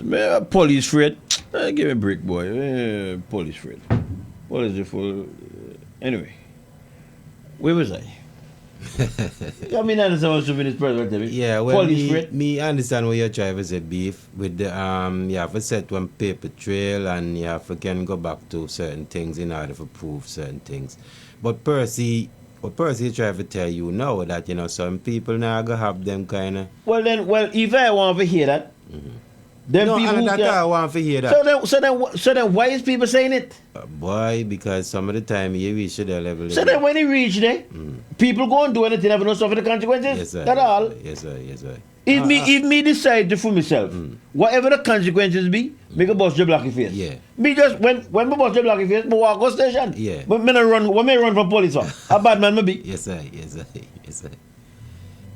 Police never supposed to go look for you. But because you make up your mind, this is what I'm gonna do, this is the consequence. You know what the consequences be? That's what people want to hear. My brother, the procedure need for fix. Me agree that there's inefficiency, but me agree with that. But how do you deal with that unless you document things so that they can prove? And me agree with what you were saying. I need to take them steps in order for the procedure. You call somebody about something you don't know who you talk to. Yeah. If me ask you, who was there you spoke to when they call that quarter, you don't know. Well, right that now, can make sense? No, well, now, not me. They can't make them mistake there.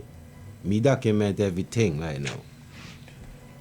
Boy, I hear. Now get me wrong. I hear what he's saying now, and I know that there's inefficiency in the system. Yes. Me know that. I'm not going to tell you that happened. But if you ask me my opinion, me can't tell you if we go and do stupidness. Yes, I. Me never tell you if we go and do what me think to be right. Yes, I. Yes, you hope that that people do their work, that's something that escalate to where you go. Yeah. Right? But me not had a time when anybody do anything to anybody for me. Me go do to them and then go jail to sit down. Simple as that. Me not in a big argument and a long talk. All right, my brother. All right. Me not as stupid as that. Anybody do anything to anybody for me. Me don't make up for my mind. Me don't give my girl my bank number she don't be. Yes, she know who liar for call. Yes, I. For representation, me not run around the place. Yes, I. Me not have time with that. Yeah, man. Them days they don't gone king. We go to the police. We go to the police and time about that matter. With a guy over at gas station, they show me gun. Me know that assault. Me know that. We go to the station. It turn out that the police and whom I talk to and the person a friend. Right? Yeah, man. We go in the station. I see them like I say, me be the right now. They want to lock me up. So I tell them, you know what happened? Forget about it. That's so then top. Right? But just tell them, forget about it. So then top. I'm going to tell the policeman, next time, I will come go look for me. Boss. And that's how me live. Me not a time when a long talk king. A man bang me with a gun. A man knock me with gun, broke my hand. And me have all the evidence and go to police and show them what I go on. And the police pull out the submount to the case out to the court and say then they can't. That ain't a fair problem. A fair problem is a liar. Right. Let me tell you now, but yeah, I'm hope you listen. Right. Fair problem is a liar. Respect, man. Right. And fair. Anyway, let me start to get too hyped up. Cause he know. Me love when you get hype. Me love when no, you me get don't hype. like to get hype. Me love when you Me get like, hype. but me tell you, that's the way the problem is. The problem is with a liar. Yes, right. And unfortunately, in Antigua, there are plenty of attorneys, very few liars. Yes, right. Plenty attorneys, very few liars. I tell you, boy, I put advantage going in this. Because place, I want to take it. And that's what make Percy say now certain people are going to take things into their own hands. Well, you know? even that way have to be, that way have to be. Yeah. Me not getting that, so me not, one thing me don't make up my mind. What me deal with, what me not deal with. And that's just that. Me not time with... Me Somebody go and tell police you knock them police, never do no investigation and just charge you. And you have to go court. Yeah, but such is like... Sorry about that. Go again, me not straight say somebody come and say beef knock them. And without no investigation, police just charge you and you have to go court for defend yourself. No, you're not getting me off track. With what I'm going to deal with. I run my thought. Well, not I'm really totally off track, but now my mood kind of changed. My mood kind of changed from where I was. I was with the Africans and them in Guadeloupe. I was sharing some problem with them then also.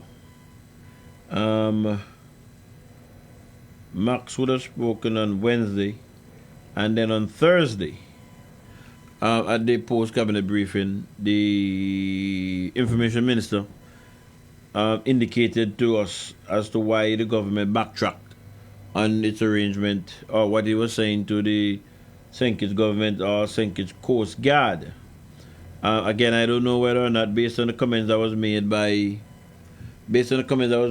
the Prime Minister of St. Kitts, whether or not anything official have been said to them. I don't know how that would do if that goes through foreign affairs or whatever. Chet is here. Again, I don't know. You don't know? No. I must try to find out if he is. But according to Mr. Nicholas, well, what he would have told us on Thursday, I believe that would have been coming out of the cabinet. So this is the government's official position on that. Thank you, Minister. Just for caution, I have my stopwatch, so I'm about 8 minutes in. Sorry, Nikki, just to be absolutely clear, I think... no, that is the wrong one me play. Ivy. I'm not supposed to play the one day yet.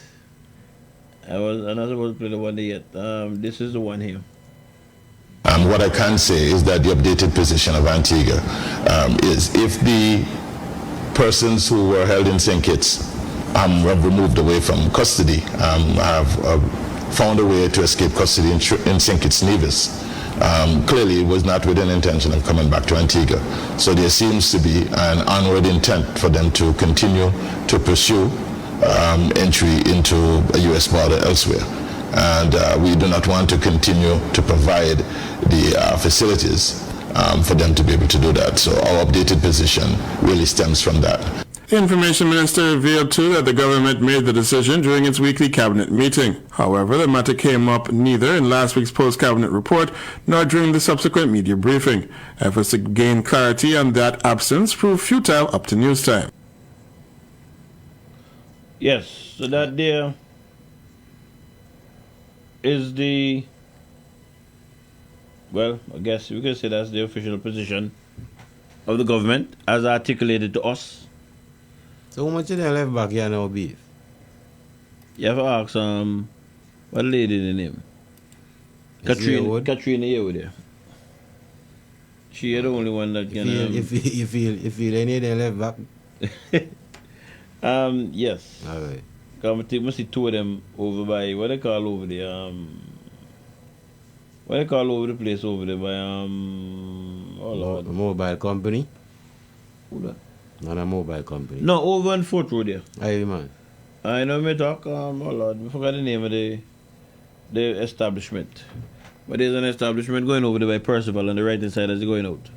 Mm-hmm. I saw 2 or 3 of them there when I was coming here tonight. Cool. But maybe somebody should ask, well, boy, Antigua is a strange place, huh? Antigua is a strange place. Because I heard somebody ask the other night, or the other day, about an information commissioner. Apparently we don't have an information commissioner, for what the person was saying. Ivy. So they're saying that maybe information is not forthcoming. I kind of hope. But Katrina was the person who would be able to give us that number. Because they should be able to follow up. At least be in touch with who's here, and then if you're not 50 is supposed to hear, and only 30 you can find here, is that the one the other 20 disappear into thin air. But here how the thing so comical, because from time the first boat would have been realized to have leave the shores of this country illegally and got into problems, I believe that they should have been scanning the border in a more professional way, because they know that these things are supposed to be, they're going to expect these things to happen. And so when we would have been hearing about so much of these boats leaving Antigua going to other destinations, you're telling me no one has their eyes open looking for this opportunity? Hence, that's why I played what Gemma was asking Max. Wow, man. If there was any, what was being done in a proactive way, knowing that the possibility that exists. That's what she was asking. Up to this that Max day. couldn't understand. Up to this day. Max couldn't understand the question. Yeah. Maybe she accent. You don't understand what you understand, man. But what you're saying is true. You would want to believe there's a level of proactivity. It continues. Yes, I am. It continues. The time is 11:31, Jablaki. We're going to be looking to get out of here just now. Had some other things to deal with, but I'm not about to deal with that. Take me off track. Your personal time take me off track. Eat up some time along the line there. So we're not give good on with that. Apologize. It's alright. The discussion is good.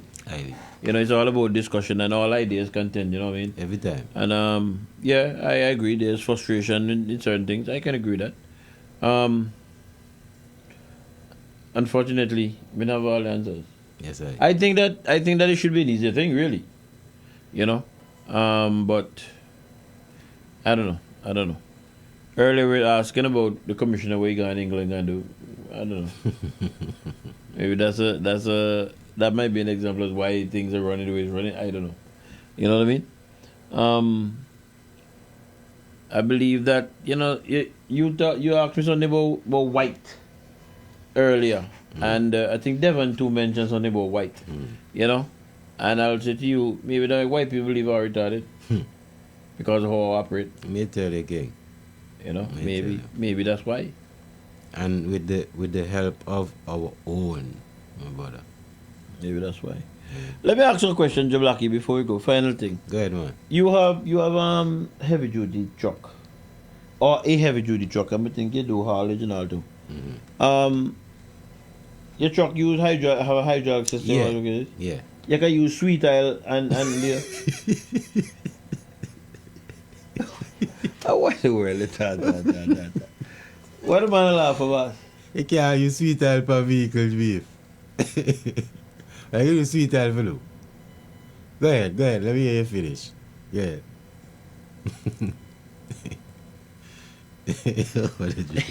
Must see Sean put up something, right? Yeah. But, sorry, let me listen, Sean. Because up to now, I don't know who this person be. Who upload the portal? I don't know who the person be. I've never really met the person, I know. But I know normally I follow come up with Sean Bird and he open. And I see the man say, somebody wrote the note, my name for man. Sweet oil work with hydraulics. You know anything about that? Damn, I don't know about that. The hydraulic oil work with hydraulics. Okay. Transmission oil can work with hydraulics? No.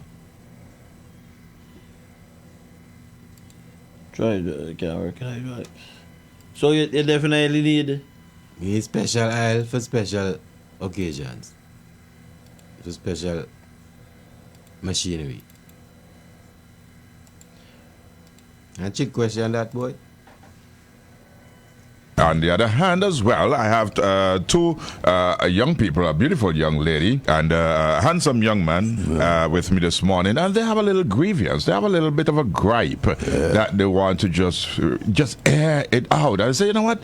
Come up and talk the thing there, man. So I'm going to say good morning to both of you. Good morning. Good morning. I could hardly hear all you. Come to the mic. Come to the mic. Good morning. There you go. And your that jumpsuit, blue and orange, that is for which department? Solid Waste. National Solid Waste. I can hardly hear her. This is for the loaders department. The loaders department? Yes, sir.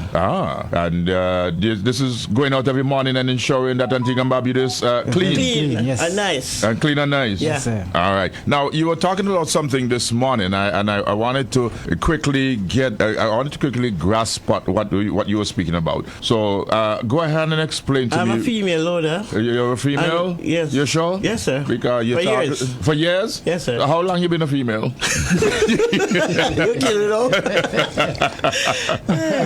Go ahead. So, based on my knowledge, I turned to drivers.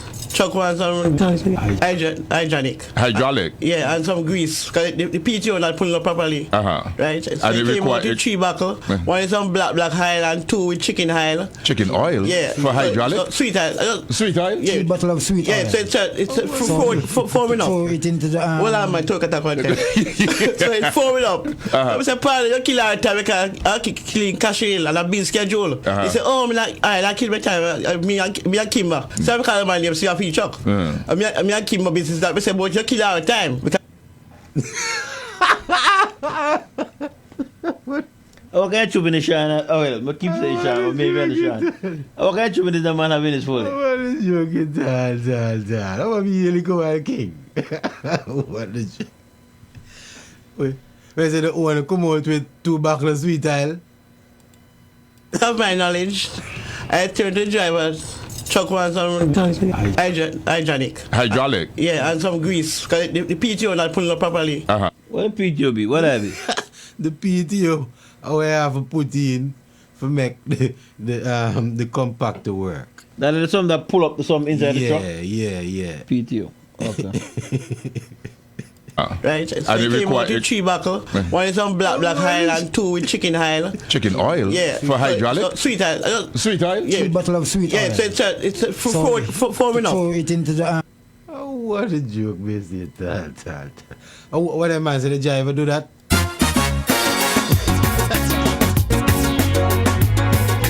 It's 11:37 p.m. Time for me to go home and get some sleep. Talk to me, Joe Black. Where's it? Brother. Hey, look. The next time, drive more see a truck, more inspect a truck the next time we truck. Brother, me can't believe what me here, man. What you tell me, King, man? So where's the driver come out with 2 buckles of sweet oil? Man, I play me again. Kimber truck, they say. Man, I play me again. What a joke it is. None can go so. None can go so, brother. None can go so.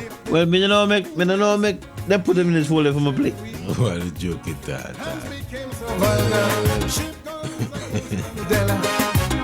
You can't laugh at all like now. No, because look. Anyway, go ahead, brother. Final words, my friend. Yes. Good night again, my lovely people. It was a pleasure being here with you again. Yeah, real talk, and hopefully next week, Jablocks in the house, beef and real talk. Give thanks. My mama gonna need to look on your truck. No problem, man. Me show you how everything happens. I want to see if you smell the chicken.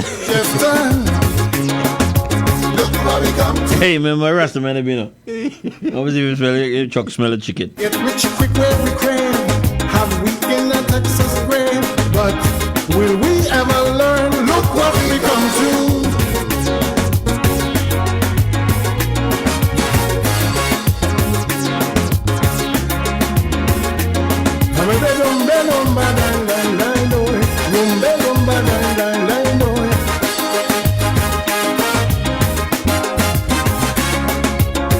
I remember the time long before the crime. Hey, what a thing, boy. My country. Hey, it's time for us to get out of here. For the Caribbean. Hey, thanks for coming in, Jablocks. Every time, big brother. Quality on You drive your truck tonight? No. Factory made shirt jacks like you've never seen. Hey, to those persons who would have called and WhatsApp. As father hey, thank you for staying the course with us tonight. And how we excelled is a hey, to those who have joined us via the World Wide Web, the silent majority, thank you very much for staying the course with us tonight. Please tell me, Antigua, what until we come together again next week, Saturday, God's willing. We were once so famous. Hey, remember to try and keep us safe as possible. Hey, for the ladies who reside alone, please burn the little extra electricity. Hey, your security is priority number one. And remember, hey, keep the Almighty God as your guide. Because with Him in your boat, hey, you can smile at the storm. What am I to laugh so about? Brother, look, my apologies. Apologize, man, but look, brother, look. Yo, that is just the greatest, the sweetest thing we get for the day, you know? When it comes to fraud, Antigua is boss. Look what we come to. Well, respect for you, daddy. Respect for you, that. You might believe me ask you, man, if chicken I can use hydraulics. No, but the owner for the truck name, so me call. Me respect for you, that. Me respect for you, there's something go on. Well, maybe a mistake, mate. Well, brother. Hold on, one more call before we go. Good night, caller. Uncle Biff. Hey, what's up, Randy? My mind run pretty today now. You let me laugh in my sleep, man. Why you laugh at? You know, chicken oil and sweet oil. And the me says, you know. Why the world is that?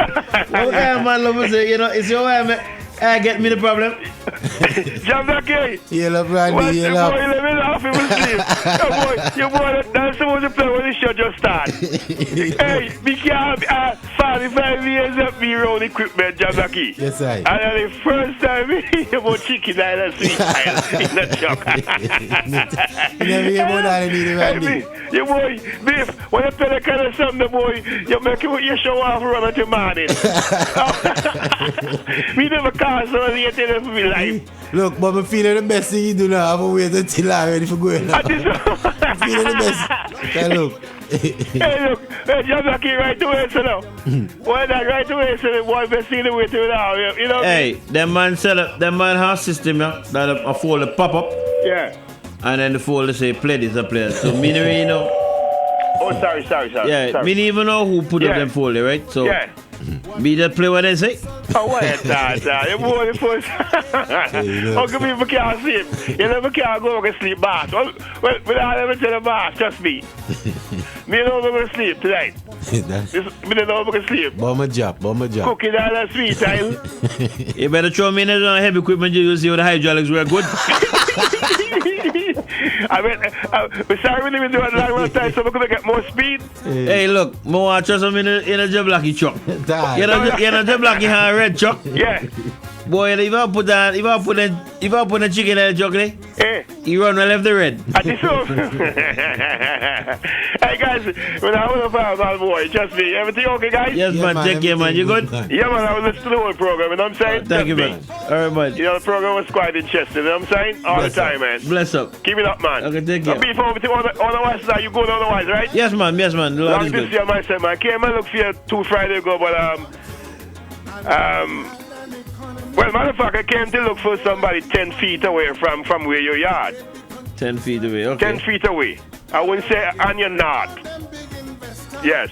That is somebody. Okay, I can't even know that is like somebody I'm familiar with. Yes, because they were saying to me that the water, you think you have a spray pump on the western side? Yeah. Right, so they say, tap this here, the man, I see the man in the house with the madam. So I say, hi, daytime. You can disturb me anytime, man. Hey, guys, keep it up, man. Keep it up. Take care, my friend. Yes, sir. With the chicken and the sweet style. Oh, hey, me go trust me in the Jablaki vehicle because me done the work. Well, me not let me tell you, boy. I mean, I think you love Jablaki because Jablaki go run everybody. You tell you, boy. You tell you. Yeah, man. Respect, guys. Take yourself, care, man. Yes, okay. yeah. Right. I remember a time long before the crime. My country produced for half of the Caribbean. The island cotton was class, with quality unsurpassed. Eagle Garment Factory made shirt jacks like you've never seen. But those days. Hey, what a thing. And remember, hey, once the Almighty God brings you to it, is a distant memory. He will bring you through it. For now that only. And you know, the elders used to say, nothing beats a try but a failure. Please tell me, Auntie. If you have any problems with the hydraulics, we won't. Hey, try some chicken oil. Look what we come to. You just might be surprised.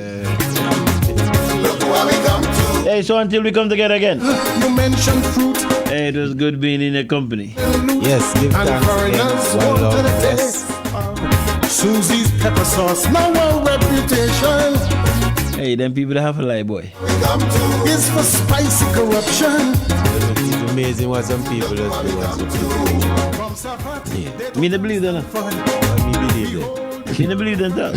Yes, when it comes to fraud, Antigua is. Me don't believe that all king. You see, people try to kind of something in the vehicle and so on. Me one evening, they realize that, you know, a roadworthy stuff them to be and anything can happen.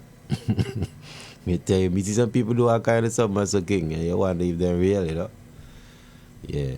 But look, maintenance is a hard thing right now, especially for solid waste truckers. Everybody feel the pinch. Nothing beats a travel for you. Yes, I. Remember that. Outside.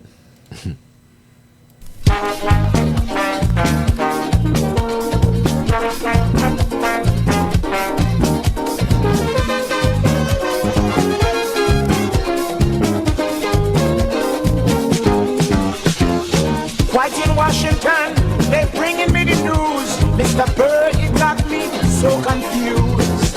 They say of all you pick me, you'll have eyes at the most, because the others just waiting to take your post. Let we talk before things get worse. I'm coming down to talk to you. I'm coming down to talk to you. Back by ties in Washington, their mouths speak the truth. So I'm coming down to talk to you.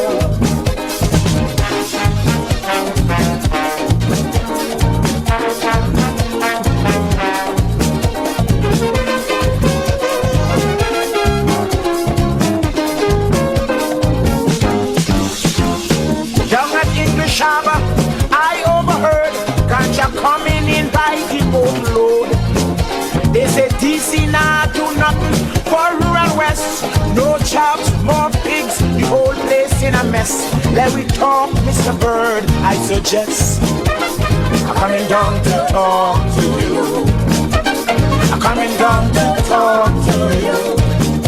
Because if you only know half the things that Lester does do, I'm coming down to talk to you.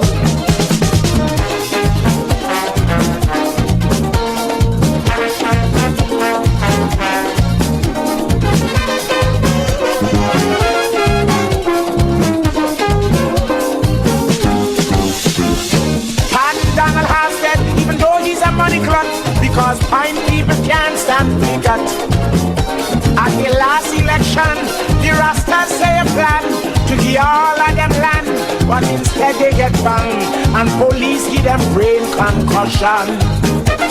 I'm coming down to talk to you, BC. I'm coming down to talk to you. If what the girl tell me, but Ramsey's really true, I'm coming down to talk to you.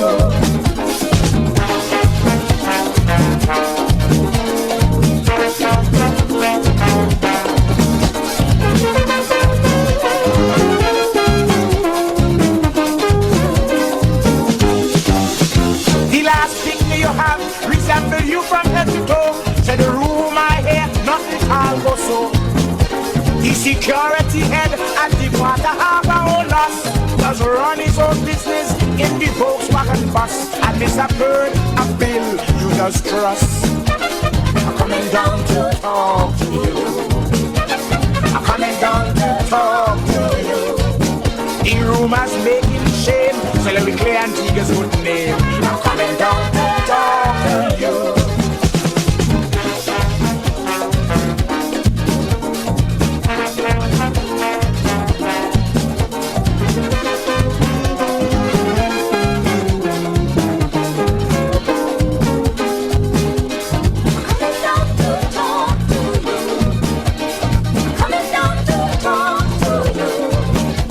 Economic condition, they will and turn in the hand. Coming down to talk to you. Coming down to talk to you. Coming down to talk to you. They say Humphreys is on the run with all that diamond funds. Coming down to talk to you. Coming down to talk to you. Coming down to talk to you. The bank money from Antigua is spent in Canada. I'm coming down to talk to you. I'm coming down to talk to you. I'm coming down to talk to you. Them Koreans want Antigua so that you can move the car. I'm coming down to talk to you. I'm coming down to talk to you. I'm coming down to talk to you. They say independence is good, but the people should plant more food. Coming down to talk to you. Coming down to talk to you. Coming down to talk to you. The arch you build up the street is high time incomplete. Coming down to talk to you. Coming down to talk to you.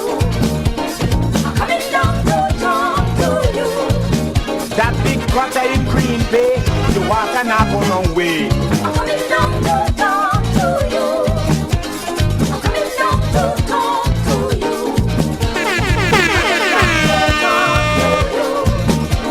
A man say he take a pee and one palace pass asleep. I'm coming down to talk to you.